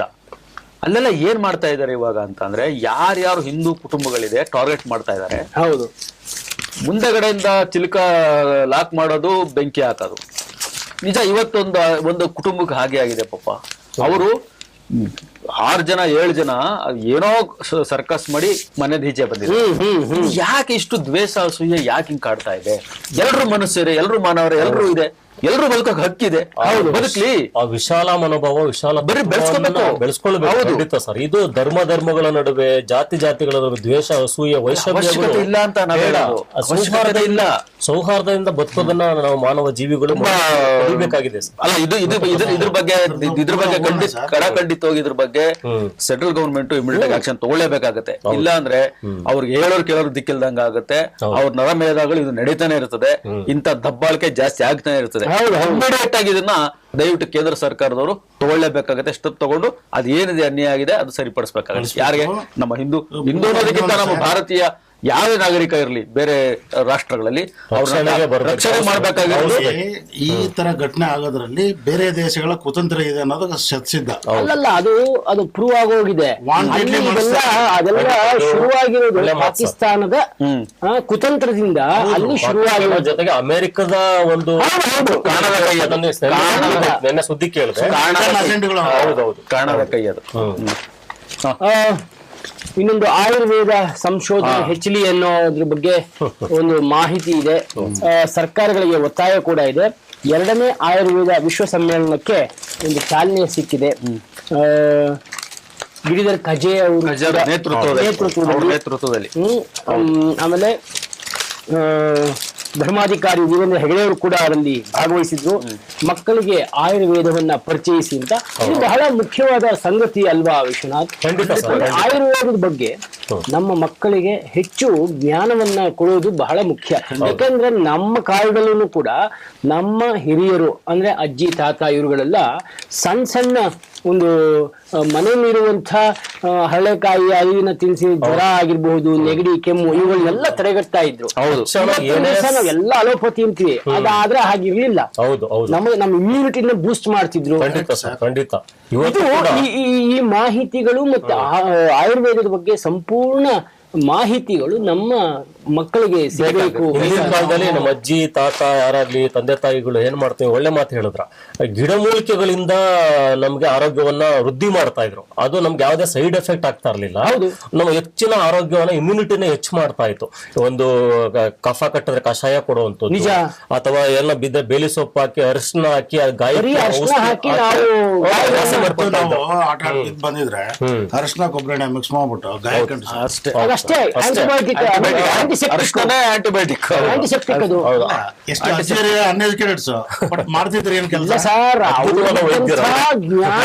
ಖಂಡಿತವಾಗ್ಲೂ ಈಗಿನವ್ರಿಗೆ ಮತ್ತೆ ಈಗ ಅಲೋಪತಿ ಅದೆಲ್ಲ ಏನು ಒಟ್ಟಾರೆ ತುಂಬಾ ಅಡ್ವಾನ್ಸ್ಡ್ ಟೆಕ್ನಾಲಜಿ ಆಗಿದೆ ಅಂತ ಹೇಳ್ತೀವಲ್ಲ, ಎಲ್ಲ ಇವ್ರು ಏನೇ ಮಾಡಿದ್ರು ಅದ್ರ ಬೇಸ್ ಇಟ್ಕೊಂಡೇ ಮಾಡೋದು. ಹೌದು, ಅಲೋಪತಿ ಹಂಗಾಗಿ. ಈಗ ಹಿಂದೆ ಎಲ್ಲ ಒಂದು ಮಗು ಆಗಿರತಕ್ಕಂತ ಬಾಣಂತಿ ನೋಡೋಕ್ ಮನೆಗೆ ಹೋಗ್ಬೇಕು ಅಂತ ಅಂದ್ರೆ ನಾನು ನೋಡಿದ ಹಾಗೆ ಹೊರಗಡೆ ಒಂದಷ್ಟು ಸಗಣಿ ಇಡ್ತಾ ಇದ್ರು. ಹೌದು, ನೀವು ಬಂದು ಆ ಸಗಣಿನ ಹಿಂಗೆ ತುಳಿದು ಒಳಗಡೆ ಹೋಗ್ಬೇಕಿತ್ತು. ಅಂದ್ರೆ ಎಲ್ಲ ಕ್ರಿಮಿಕೀಟಗಳು ಸಾರಿಸ್ತಾ ಇದ್ರು. ವೈಜ್ಞಾನಿಕ ಸುಮ್ನೆ ನಾವು ಮೌಢ್ಯ ಅನ್ನೋಂತ ವಿರೋಧಿಸಬಾರ್ದು ಯಾರನ್ನು ಕೂಡ. ಖುಷಿ ಅಂದ್ರೆ ಈ ಸಮ್ಮೇಳನದಲ್ಲಿ ಕಲಬೆರಕೆ ವಸ್ತುಗಳನ್ನ ನೀವು ಯಾವ ರೀತಿ ಐಡೆಂಟಿಫೈ ಮಾಡಬಹುದು ಅನ್ನೋದ್ರ ಬಗ್ಗೆ ತುಂಬಾ ಚೆನ್ನಾಗಿ ಹೇಳಿದ್ದಾರೆ. ನೀವು ಬರೀ ನೀರಿಟ್ಕೊಂಡು ಈಗ ನೀವು ನೀರಲ್ಲಿ ನೋಡ್ಬೋದು ಹಸಿರು ಬಟಾಣಿ ಅಂತ ನಿಮಗ್ ಸಿಗುತ್ತೆ. ಬಟ್ ಅದು ಹಸಿರು ಬಟಾಣಿ ಅಲ್ವೇ ಅಲ್ಲ. ಬಿಳಿ ಬಟಾಣಿಗೆ ಹಸಿರು ಕಲರ್ ನ ಪೇಸ್ಟ್ ಮಾಡ್ತಾರೆ. ಅದೆಷ್ಟು ಹೇಗೆ ಅಂತಂದ್ರೆ ನೀವು ಮನೆಗೆ ಯಾವ್ದೇ ಪರ್ಚೇಸ್ ಮಾಡ್ಕೊ ಬಂದ್ರೆ ದಯವಿಟ್ಟು ನೀವು ಕೂಡ ಚರ್ಚೆ ಹಂಗೆ ಮಾಡ್ತಾರೆ ಸರ್. ಚೆಕ್ ಮಾಡಿ ತೊಗರಿ ಬೇಳೆ ಬರ್ತದೆ, ಕಾಫಿ ಟೀ ಪುಡಿ ಬರ್ತದೆ, ಮತ್ತೆ ಜೇನುತುಪ್ಪ. ಹೌದು ನೀವು ಜೇನುತುಪ್ಪನ ಒಂದು ಗಾಜಿನ ಲೋಟದಲ್ಲಿ ನೀರಿಟ್ಕೊಂಡು ನೀವು ಒಂದು ಡ್ರಾಪ್ ಅದ್ರೊಳಗಡೆ ಹಾಕಿದ್ರೆ ಅದು ಹಾಕಿದ ತಕ್ಷಣ ಫುಲ್ ಸ್ಪ್ರೆಡ್ ಆಯ್ತು ಅಂದ್ರೆ ಅದು ಡೂಪ್ಲಿಕೇಟು. ನೀವು ಹಾಕಿದ್ದಂತ ಜೇನು ಸೀದಾ ಕೆಳಗಡೆ ತಳ ಹೋಗಿ ಸೇರಿದ್ರೆ ಅದು ಒರಿಜಿನಲ್. ಟೀ ಪುಡಿ ಅಷ್ಟೇ, ನೀವು ಒಂದು ಟೀ ಪುಡಿ ಹಾಕಿದ ತಕ್ಷಣನೇ ಅದು ಎಷ್ಟು ಬೇಗ ತನ್ನ ಬಣ್ಣ ಕಂದು ಬಣ್ಣಕ್ಕೆ ಬಂತು ಅಂತ ಅಂದ್ರೆ ಅದು ಡೂಪ್ಲಿಕೇಟು. ಬಟಾಣಿನ ನೀವು ಬೇಕಾದ್ರೆ ನೋಡಿ, ಅದನ್ನ ಪ್ರಾಕ್ಟಿಕಲ್ ಆಗಿ ನೀವು ಮಾಡಿದಾಗಲೇ ನಿಮ್ಗೆ ಅರ್ಥ ಆಗೋದು. ನಾವ್ ಎಷ್ಟೇ ಹೇಳಿದ್ರು ನಿಮ್ಗೆ ಅರ್ಥ ಆಗಲ್ಲ. ನೀವೇ ಸ್ವತಃ ಪ್ರಾಕ್ಟಿಕಲ್ ಆಗಿ ಮಾಡ್ಬೇಕು. ಯಾಕೆಂದ್ರೆ ಹೊಟ್ಟೆ ನೋವು ಅಂತ ಅಂದ್ರೆ ನನಗೆ ಹೊಟ್ಟೆ ನೋವು ಬಂದ್ರೆ ಮಾತ್ರ ಅದೇ ಅರ್ಥ ಏನು ಅಂತ ಗೊತ್ತಾಗೋದು. ನಾನು ಹೇಳ್ಬಿಟ್ರೆ ಅದು ಯಾರಿಗೂ ಅರ್ಥ ಆಗಲ್ಲ. ಹಾಗಾಗಿ ನೀವೇ ಸ್ವತಃ ಮನೆಯಲ್ಲಿ ಇದನ್ನ ಮಾಡಿ. ಆ ಬಟಾಣಿ ಕಾಳನ್ನ ತಂದು ಒಂದು ಗ್ಲಾಸ್ ಅಲ್ಲಿ ಇಟ್ಟು ಬಿಡಿ, ಅದನ್ನ 1 ನಿಮಿಷ ಬಿಡಿ, ಫುಲ್ ಕಲರ್ ಬಿಡಕ್ ಸ್ಟಾರ್ಟ್ ಆಗುತ್ತೆ. ಸೊ ಅದು ಅಂದ್ರೆ ಅದೆಂತ ಕ್ಯಾನ್ಸರ್ ಮಾರಕ ಅದು ಅಂದ್ರೆ ಆ ಬಣ್ಣಗಳು. ನೀವು ಕೆಲವೊಂದು ವಿಡಿಯೋಗಳು ನೋಡಿರ್ಬೋದು, ಈ ಕಾಂಕ್ರೀಟ್ ಮಿಕ್ಸ್ ಮಾಡ್ತೀವಲ್ಲ, ಕಾಂಕ್ರೀಟ್ ನ ಮರಳೆಲ್ಲ ಮಿಕ್ಸ್ ಮಾಡ್ತೀವಲ್ಲ, ಅದೇ ತರ ಅದ್ರೊಳಗಡೆಗೆ ಬಿಳಿ ಬಟಾಣಿ ಹಾಕಿ ಅದಕ್ಕೆ ಹಸಿರು ಕಲರ್ದು ಏನೋ ಕೆಮಿಕಲ್ ಹಾಕಿ ತಿರುಗಿಸ್ತಾರೆ. ತಿರುಗಿಸಿ ಅದನ್ನ ಕಟ್ತಾರೆ, ಬಣ್ಣ ಕಟ್ತಾರೆ. ಅದಕ್ಕೆ ಎಂತ ದುರಂತ ಇದು. ಅದಕ್ಕೆ ಅಂತಲ್ಲ ಈಗ ರಾಗಿಗೂ ಕೂಡ ಬಣ್ಣ ಕಟ್ತಾರೆ, ಬಣ್ಣ ಮಿಕ್ಸ್ ಮಾಡಿ ಮಾಡ್ತಾ ಇದಾರೆ. ಪ್ಲಾಸ್ಟಿಕ್ ಅಕ್ಕಿ ಬಂದ್ಬಿಟ್ಟಿದೆ. ಈ ನಿಟ್ಟಿನಲ್ಲಿ ಎಲ್ಲರೂ ಜಗತ್ತು ಎಲ್ಲಿಗೆ ಹೋಗ್ತಾ ಇದೆ ಇವತ್ತು. ಎಲ್ಲರೂ ಮಾಹಿತಿ ಸರಿಯಾದ ರೀತಿಯಲ್ಲಿ ಗಮನಿಸಿ ಅದನ್ನ ಸ್ವಲ್ಪ ಫಾಲೋ ಅಪ್ ಮಾಡ್ಕೊಂಡ್ರೆ ಚಂದ ಇರುತ್ತೆ. ಆಮೇಲೆ ಈ ಆಯುರ್ವೇದ ಅಂತ ಒಂದು ವಿಷಯಕ್ಕೆ ಸಂಬಂಧಪಟ್ಟಂಗೆ ಇವತ್ತು MBBS ಡಾಕ್ಟರ್ ನೀವು ಹೋಗಿ ಆಸ್ಪತ್ರೆಗೆ ಓನ್ ಡಿಸಿಷನ್ ತಗೊಳ್ಳಲ್ಲ, ಕಂಪ್ಯೂಟರ್ ಸ್ಟೇಟ್ಮೆಂಟ್ ನೋಡ್ತಾರೆ, ಆ ರಿಪೋರ್ಟ್ ಮೇಲೆ ಅವ ಡಾಕ್ಟರ್ ಬರ್ಕೊಡ್ತಾರೆ. ಎಲ್ಲದಕ್ಕೂ ಇವಾಗ ಸಣ್ಣ ಇದಕ್ಕೂ ಡಯಾಗ್ನೋಸ್ಟಿಕ್ ಓನ್ ಡಿಸಿಷನ್ ಇಲ್ಲ ಸರ್, ಬರ್ದ್ ಕಳಿಸ್ತಾರೆ. ಇದು ವೈದ್ಯಕೀಯ ಅನ್ನೋದು ಈಗ ಅಲೋಪತಿ ಇದೆಲ್ಲ ಅಂತ ಹೇಳಿದ್ರಲ್ಲ, ಅದೊಂಥರ ಗ್ಯಾಮ್ಲಿಂಗ್ ಆಗೋಗಿದೆ. ಅದೇ ಒಂದು ದಂಧೆ ತರ ಮಾಡ್ಕೊಂಡ್ಬಿಟ್ಟಿದ್ದಾರೆ, ಕಾರ್ಪೊರೇಟ್ ಆಗಿದೆ ಸರ್. ಹೌದು, ಖಂಡಿತ. ಜನರ ಆರೋಗ್ಯ ನೋಡ್ತಾ ಇಲ್ಲ, ವಸೂಲಿ ಮಾಡ್ತಾ ಇದ್ದಾರೆ. ತುಂಬಾ ದುರಂತ ಅದು ನಿಲ್ಬೇಕು. ಡಾಕ್ಟರ್ಗಳು ಟಾರ್ಗೆಟ್ ಇದೆ ಈಗ. ಟಾರ್ಗೆಟ್ ಓಪನ್ ಸೀಕ್ರೆಟ್ ಅಂತೀವಲ್ಲ, ಎಲ್ಲವೂ ಎಲ್ಲರಿಗೂ ಗೊತ್ತಿದೆ, ಬಟ್ ಯಾರು ಏನು ಮಾಡಕ್ ಆಗ್ತಾ ಇಲ್ಲ. ಮಾನವೀಯತೆಯಿಂದ ಪ್ರತಿಕ್ರಿಯಿಸೋದನ್ನ ಕಲ್ತ್ಕೊಂಡು. ಇಲ್ಲಿ ಇನ್ನೊಂದು ದುರಂತ ಏನಂತ ಅಂದ್ರೆ, ಈಗ ಇದನ್ನ ಈಗ ಗವರ್ಮೆಂಟ್ ರಿಲೀಸ್ ಮಾಡಿದೆ. ರಾಜ್ಯದಲ್ಲಿ ಇನ್ನು ಮುಂದೆ ಭೂ ಪರಿವರ್ತನೆಗೆ ಯಾವುದೇ ಕಷ್ಟ ಇಲ್ಲ, ಅತಿ ಸರಳ. ಈ ಹಿಂದೆ ಏನ್ ಮಾಡ್ತಾ ಇದ್ರು, 1964 ಭೂ ಪರಿವರ್ತನೆ ನ್ಯಾಯ ಅದ್ರ ಪ್ರಕಾರ ಆಯಾ ಸಂಬಂಧಪಟ್ಟ DC ಅದನ್ನ ಡಿಸಿಷನ್ ತಗೋತಾ ಇದ್ರು. ಹೋಗ್ಬೇಕಿತ್ತು, ಸ್ಥಳ ಪರಿಶೀಲನೆ ಮಾಡ್ಬೇಕಾಗಿತ್ತು, ಅದು ಕೃಷಿ ಜಮೀನು, ಅದ್ರದ್ದು ಅವಶ್ಯಕತೆ ಏನಿದೆ ಎಲ್ಲ. ಈಗೇನಿಲ್ಲ, ಇವರು ಈಗ ಒಂದು ಲೇಔಟ್ ಮಾಡ್ಬೇಕಾ, ಒಂದು ಪ್ಲಾನ್ ಮಾಡ್ಬೇಕಾ, ಸೊ ಬಿಟ್ಬಿಡ್ತಾರೆ. ಯಾರು ಆಫೀಸರ್ಸೇ ಇವಾಗ ಡಿಸಿಷನ್ ತಗೋಬಹುದು ಅಂತ. ಎಷ್ಟು ಮಟ್ಟಿಗೆ ಸರಿ ಅಂತ ನನಗೆ ಅರ್ಥ ಆಗ್ತಾ ಇಲ್ಲ, ಗೊತ್ತಿಲ್ಲ. ಅದು ಮೊನ್ನೆನೂ ಅದು ಬಂತದು, ಸರಳೀಕರಣ ಮಾಡೋದು ಈಗ ಕೃಷಿ ಜಮೀನು ಏನ್ ಮಾಡೋಣ ಆಗಿದ್ರೆ ನಾವು ಬೆಳೆ ಬೆಳೆದಕ್ಕೆ ಏನ್ ಮಾಡೋಣ ಗೊತ್ತಿಲ್ಲ. ಕೃಷ್ಣ ಬೈರೇಗೌಡರು ಮೊನ್ನೆ ಅಧಿವೇಶನದಲ್ಲಿ ಕೂಡ ಇದನ್ನೆಲ್ಲ ಮಾಡಿದ್ದಾರೆ. ಇವತ್ತು ಮುಖಪುಟದಲ್ಲೇ ಬಂದಿದೆ, ಕನ್ನಡ ಪ್ರಭಾದಲ್ಲಿ ಇಲ್ಲ ಅಂತ ಹೇಳಲ್ಲ ನಾನು, ಬಟ್ ಇದೆಷ್ಟು ಮಟ್ಟಿಗೆ ಸರಿ ಹೋಗುತ್ತೆ? ಎಲ್ಲವನ್ನೂ ಲೇಔಟ್ ಮಾಡ್ತಾ ಬಂದ್ರೆ ಬೆಳೆಯುವ ಜಾಗ ಎಲ್ಲಿರ್ತದೆ, ಖಂಡಿತ ತಿನ್ನೋ ಆಹಾರ ಎಲ್ಲಿ ಸಿಗುತ್ತೆ? ಎಲ್ಲ ಆಧುನೀಕರಣಗೊಳಿಸಿ ಎಲ್ಲ ಕಾಂಕ್ರೀಟ್ ಕಾಡ್ಗಳನ್ನ ಕಟ್ತಾ ಹೋದ್ರೆ ನಾವು ಎಲ್ಲಿ ಬದುಕೋಣ? ತಿನ್ನಕ್ಕೆ ಆಹಾರ ಎಲ್ಲಿ ಸಿಗುತ್ತೆ? ನಿಜ ನಿಜ ನಿಜ. ಈಗ ಇನ್ನೊಂದು ಸುದ್ದಿ ನೋಡಿ, ಬೆಳಗಾವಿಯಲ್ಲಿ ಗಡಿ ತಂಟೆಗೆ ಮಹಾರಾಷ್ಟ್ರ ಭವನ, ಅಂದ್ರೆ ಬೆಳಗಾವಿಯಲ್ಲಿ ಒಂದು ಮಹಾರಾಷ್ಟ್ರ ಭವನವನ್ನ ಕಟ್ಟಬೇಕು ಅಂತ ಅಲ್ಲಿನ MES ಅವರು ಇವರು ಮತ್ತೆ ಶುರು ಮಾಡಿದ್ದಾರೆ. ಅದು ಒಂದು ಕೇಂದ್ರ ಬಿಂದು ನಮಗೂ ಮತ್ತೆ ಮಹಾರಾಷ್ಟ್ರದವ್ರಿಗೆ ಒಂದು ಮಿಡಲ್ ಪಾಯಿಂಟ್. ಸೊ ಅಲ್ಲಿ ಇವರು ಮಹಾರಾಷ್ಟ್ರ ಭವನ ಕಟ್ಟೋದಕ್ಕೋಸ್ಕರ ಜಾಗಕ್ಕೆ ಅದೇನೋ ಒಟ್ಟಾರೆ ಅಲ್ಲಿ ಒಂದು ಆಗಬೇಕು ಅನ್ನೋದಕ್ಕೆ ಇದು ಮಾಡಿದ್ದಾರೆ. ಗಡಿ ವಿವಾದವನ್ನ ಜೀವಂತವಿರಿಸೋಕೆ ನೆರೆಯ ರಾಜ್ಯದಿಂದ ಒಂದು ಹೊಸ ಹುನ್ನಾರ ಅಂತ ಖಂಡಿತವಾಗಿಯೂ ಇರ್ಬೇಕದು. ಕ್ಲೋಸ್ ಆಗ್ಬಾರ್ದು. ಕ್ಲೋಸ್ ಆಗ್ಬಿಟ್ರೆ ಏನೋ ಸಮಸ್ಯೆ. ಅದ್ ಯಾವಾಗ್ಲೂ ಜೀವಂತವಾಗೇ ಇರ್ಬೇಕು. ಮರಾಠಿಗರು ಕನ್ನಡಿಗರು ಫೈಟ್ ಮಾಡ್ತಾನೆ ಇರ್ಬೇಕು, ಇನ್ನಂತ ಅನ್ಯಾಯದ ಬಾಯ್ ಬಡ್ಕೊಳ್ತಾನೆ ಇರ್ಬೇಕು. ಇದು ನೀವು ನೋಡ್ಕೊಂಡು ಸಮಾಧಾನ ಮಾಡೋದು, ಬೆಳೆ ಬೇಸ್ಕೊತಾ ನಿರಂತರ ಸರ್ವಸಾಮಾನ್ಯ ಸಾರ್ವಜನಿಕರಿಗೆ ತೊಂದರೆ ಆಗಬೇಕು, ಬಸ್ಗಳನ್ನ ಸುಟ್ಟು ಹಾಕ್ತಾ ಇರ್ಬೇಕು. ಆಗ ಇವರು ಎಲ್ಲರಿಗೂ ಖುಷಿ ಅದು. ಇದು ನಿಜವಾಗ್ಲೂ ಬೇಸರ ಸಂಗತಿ. ಅದನ್ನ ಒಂದು ಕರ್ನಾಟಕದ ಬಗ್ಗೆ ನಾಡು ನುಡಿ ಅಭಿಮಾನ ಇರೋರು ಯಾರು ಒಪ್ತಕ್ಕಂಥ ಸಂಗತಿ ಅಲ್ಲ. ಖಂಡಿತ. ರಾಮಕೃಷ್ಣ ಮಠದಲ್ಲಿ ಒಂದು ಪುಸ್ತಕ ಮೇಳವನ್ನ ಆಯೋಜನೆ ಮಾಡಿದ್ದಾರೆ. ಬಸವನಗುಡಿಯಲ್ಲಿರುವಂತಹ ರಾಮಕೃಷ್ಣ ಆಶ್ರಮದಲ್ಲಿ ಒಂದು ಪುಸ್ತಕ ಮೇಳ, ಅದು ಜನವರಿ 12ರವರೆಗೂ ಪುಸ್ತಕ ಮೇಳ ಇರುತ್ತೆ. ತಾವೆಲ್ಲರೂ ಭಾಗವಹಿಸ್ಬೋದು. ಪುಸ್ತಕವನ್ನು ಓದೋ ಹವ್ಯಾಸ ಇರೋರು ದಯವಿಟ್ಟು ಪುಸ್ತಕಗಳನ್ನ ತೆಗೆದುಕೊಂಡು ಓದಿ ಅಂತ ಹೇಳ್ತಾ, ಇನ್ನೊಂದು ವಿಷಯವನ್ನು ಹೇಳಲಿಕ್ಕೆ ಇಷ್ಟಪಡ್ತೇನೆ. ಕನಕಪುರದ ರಾಮದೇವ್ರ ಬೆಟ್ಟದಲ್ಲಿ ಒಂದು ಸಣ್ಣ ಅವಘಡ ಅಂತಿದೆ. ಪಾಪ ಆನೆಗಳ ಹಿಂಡು 4 ದಿವಸ ಆದರೂ ಒಂಥರ ಗೀಳಿಡ್ತಾ ಇವೆ. ಯಾಕೆ ಅಂದರೆ ಒಂದು ಸಣ್ಣ ಮರಿ ಆನೆ ಅಲ್ಲೆಲ್ಲೋ ಸತ್ತೋಗಿದೆ. ಅದು ಯಾಕೆ ಸತ್ತೋಗಿದೆ, ಅದಕ್ಕೆ ಏನಾಯಿತು ಗೊತ್ತಾಗ್ತಿಲ್ಲ. ಬಟ್ 4 ದಿವಸದಿಂದ ಕನಕಪುರದ ಹತ್ತಿರ ರಾಮದೇವ್ರ ಬೆಟ್ಟದಲ್ಲಿ ಆನೆಗಳು ಒಂದೇ ಸಮ ಗೀಳಿಡ್ತಾ ಇದ್ದಂತೆ. ಅದನ್ನು ನೋಡಿದ್ರೆ ನಿಜಕ್ಕೂ ಬೇಸರದ ಸಂಗತಿ. ಇನ್ನೊಂದು ವಿಷಯ, ಇವರು ಬೈರತಿ ಬಸವರಾಜು ಅವರು ಕೇರಳಗೋ ತಮಿಳುನಾಡಿಗೋ ಪರಾರಿಯಾಗಿರೋ ಶಂಕೆ ಇದೆ. ಅವ್ರನ್ನ CID ಅವರು ಬಂಧಿಸಬೇಕು ಅಂತ ಕಾಯ್ತಾ ಇದ್ದಾರೆ. ಅವ್ರು ಎಲ್ಲಿ ಹೋಗಿದ್ದಾರೆ ಗೊತ್ತಿಲ್ಲ, ನಾಪತ್ತೆ ಅಂತ ಆಗಿದ್ದಾರೆ. ಬೈರತಿ ಬಸವರಾಜ್. ಇನ್ನೊಂದು ಖುಷಿ ವಿಚಾರ ಏನಪ್ಪಾ ಅಂದ್ರೆ, ರಾಜಾಜಿನಗರದ 6ನೇ ಬ್ಲಾಕ್ ರಸ್ತೆಗೆ ಸಿದ್ಧಲಿಂಗಯ್ಯನವರು ಹೆಸರಿಟ್ಟಿದ್ದಾರೆ. ನಮ್ಮ ಸಿನಿಮಾ ನಿರ್ದೇಶಕರ ಹೆಸರಿಟ್ಟಿದ್ದಾರೆ. ನಿಜಕ್ಕೂ, ಯಾಕಂದ್ರೆ ಸಿದ್ಧಲಿಂಗಯ್ಯನವರು ಹಲವಾರು ಒಳ್ಳೆ ಸಿನಿಮಾಗಳು, ಎಂತೆಂತ ಸಿನಿಮಾಗಳು, ಎಂತೆಂತ ಸಿನಿಮಾಗಳು ಕೊಟ್ಟಿದ್ದಾರೆ. ಅಭಿರುಚಿಯ ಚಿತ್ರಗಳು ಅಂತ ಹೇಳ್ತೀವಿ. ಮಾನವೀಯ ಮೌಲ್ಯತೆ ಉಳ್ಳಂತಹ ಸಿನಿಮಾಗಳನ್ನ ಅವ್ರು ಮಾಡ್ತಾ ಇದ್ರು. ಸಮಾಜಕ್ಕೆ ನಿಜವಾಗಲೂ ಒಂದು ಒಳ್ಳೆ ಸಂದೇಶ ಕೊಡುವಂತ.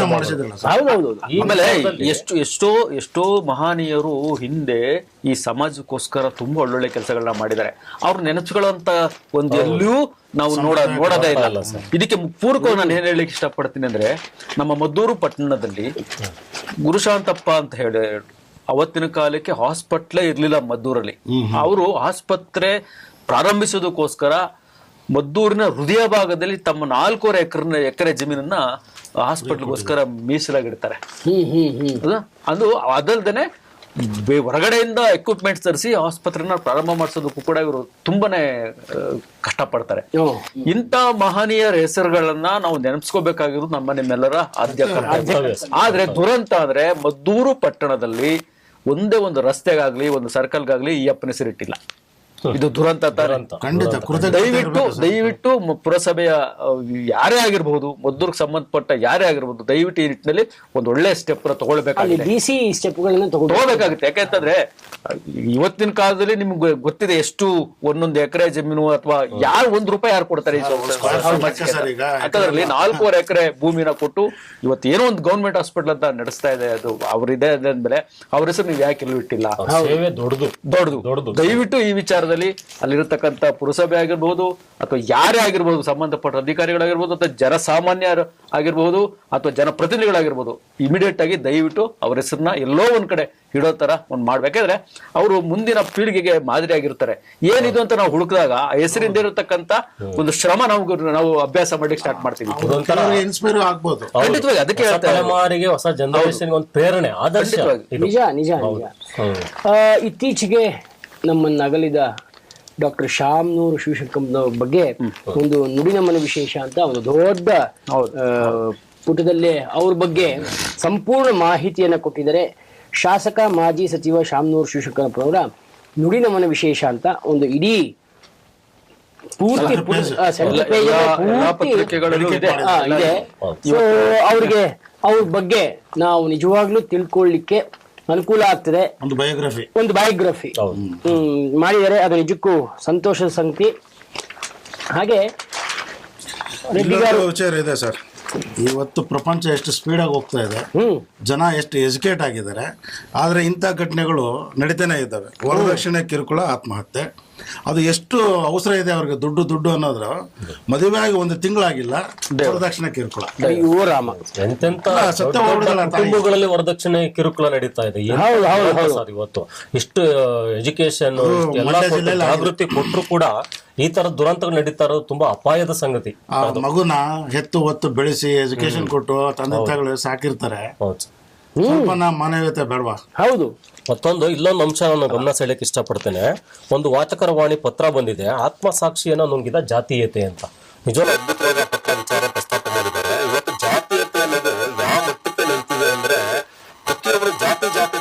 ಮಾಡ್ತಾರೆ.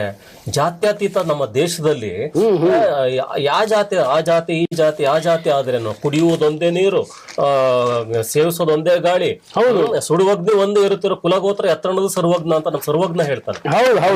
ಇಂತ ಒಳ್ಳೆ ವ್ಯಾಲ್ಯೂಸ್ ಇರೋ ವಿಚಾರ ಅರ್ಥ ಮಾಡ್ಕೊಳೋದ್ ಬಿಟ್ಟು ಅದು ಜಾತಿ ವಿಚಾರದಲ್ಲಿ ಯಾಕೆ ಕಚ್ಚಾಡ್ತಾರೆ ಜನ, ಅದು ನಿಲ್ಬೇಕು ಸರ್. ಇದು ಖಂಡಿತ ನಿಲ್ಬೇಕು.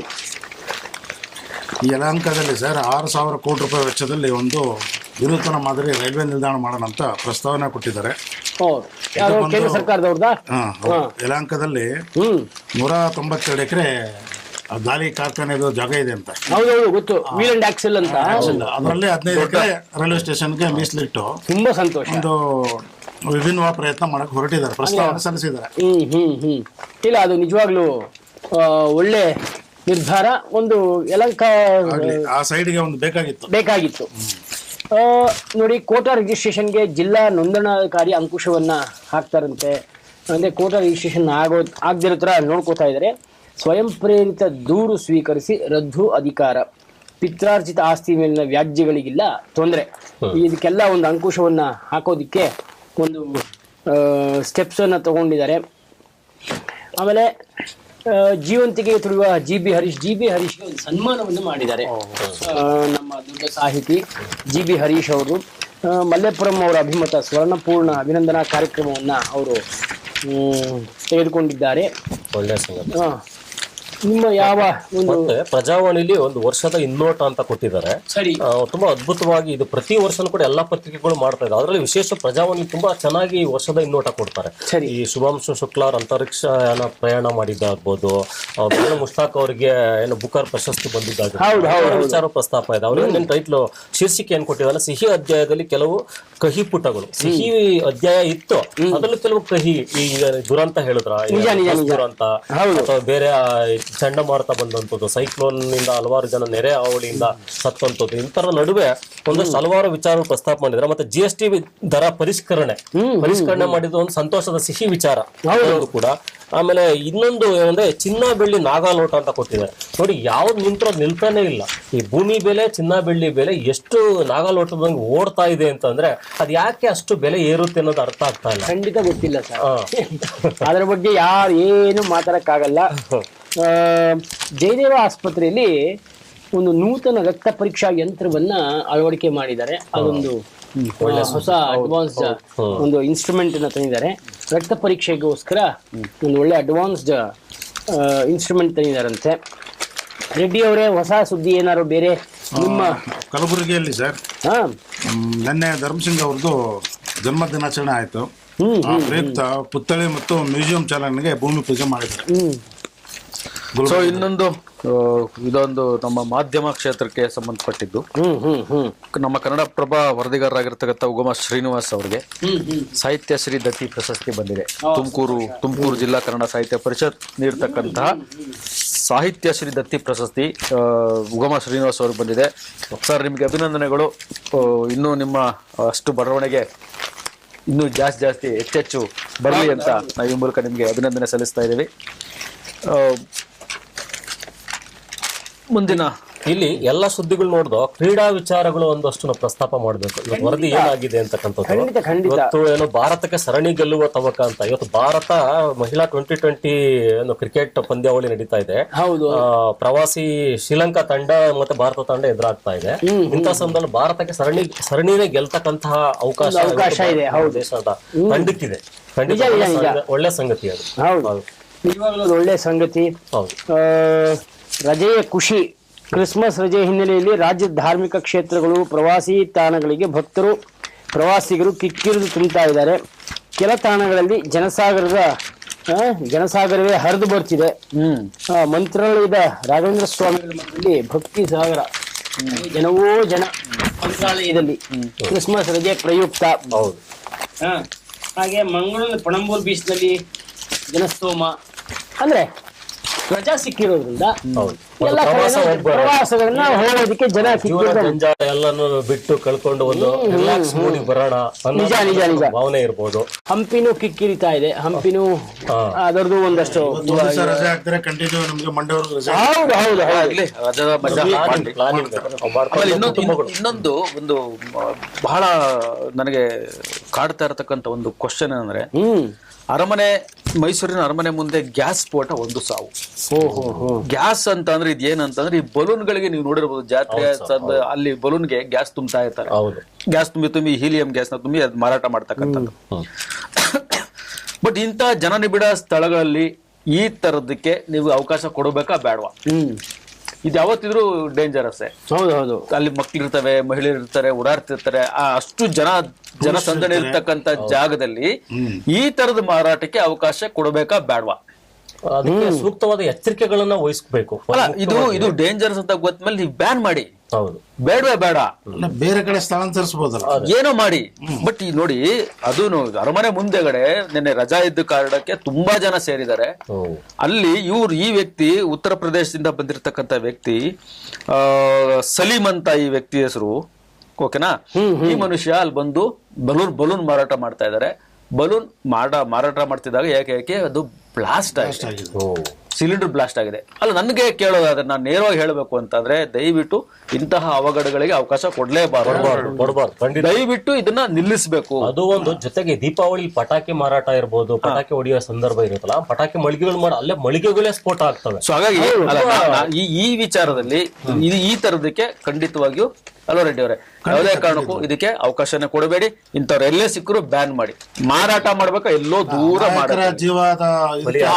ಜೀವಕ್ಕೆ ಅಪಾಯಕರ. ಇದು ಯಾರು ಗ್ಯಾರಂಟಿ ಕೊಡ್ತಾರೆ? ಈಗ ನಾವೇ ನಮ್ಮ ಮಕ್ಳೆಲ್ಲ ಹೋಗ್ತಿರ್ತೇವೆ, ನನಗೆ ಆ ಬಲೂನ್ ಬೇಕು ಅಂತವೆ, ನಾವು ಓಡೋಗ್ತೀವಿ ಬಲೂನ್ ಕೊಡ್ಸೋಣ ಅಂತ.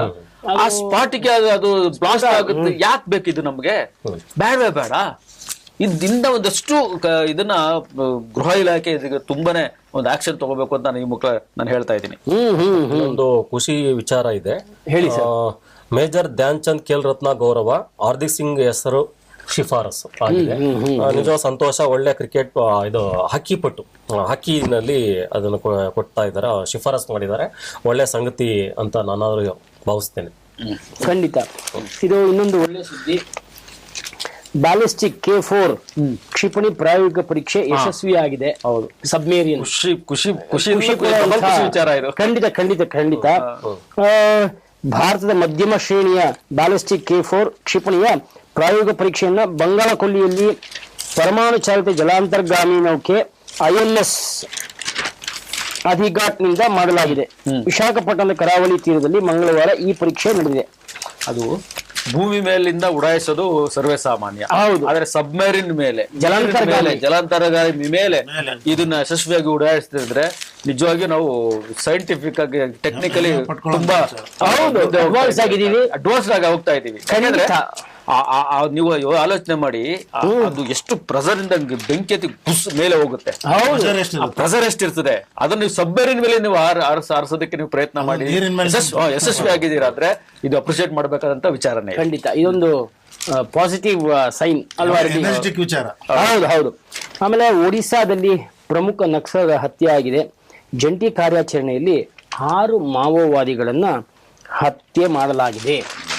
ಇದೊಂದು ನಮ್ಮ ದೇಶದಲ್ಲಿ ಭದ್ರತೆ ಅನ್ನೋದು ಎಷ್ಟು ಮಟ್ಟಿಗೆ ಎಷ್ಟೋ ಟೆಕ್ನಾಲಜಿ ಬಳಸಿ ಏನ್ ಮಾಡಿ ಮುಂದೆ ತಂದ್ರೂ ಕೂಡ ಮತ್ತೆ ಈ ನಕ್ಸಲಿಸಮ್, ಉಗ್ರಗಾಮಿಗಳು ಇದೆಲ್ಲ ಏನು ಆರ್ಭಟಗಳು ನಡೀತಾ ಇದೆ. ಸಾಕಷ್ಟು ಹತ್ತಿಕ್ಕಿದ್ದಾರೆ. ಹೌದು, ಸಣ್ಣ ಪುಟ್ಟ ಏನಿದೆ ಅಲ್ಲೂ ಇವಾಗ ಅದನ್ನ ದಮನ ಮಾಡೋದಕ್ಕೆ 10% ಉಳಿದಿದೆ ಅಷ್ಟೇ. ನಾವು ನಮ್ ಕಂಪ್ಯಾರಿಟಿವ್ಲಿ ನಾವು ಚಿಕ್ಕ ವಯಸ್ಸವರಿದ್ದಾಗ ಆಂಧ್ರದಲ್ಲಾಗಿರ್ಬಹುದು, ಕರ್ನಾಟಕದಲ್ಲಾಗಿರಬಹುದು, ಛತ್ತೀಸ್ಗಢದಲ್ಲಿ ಅಲ್ಲಿ ಇಲ್ಲಿ ಬರೀ ನಕ್ಸಲರದೇ ಹಾವಳಿ ಆಯ್ತು. ಅಯ್ಯೋ, ಅವಾಗೆಲ್ಲ ತುಂಬಾ ಪೀಕಲ್ಲಿ ಇತ್ತು.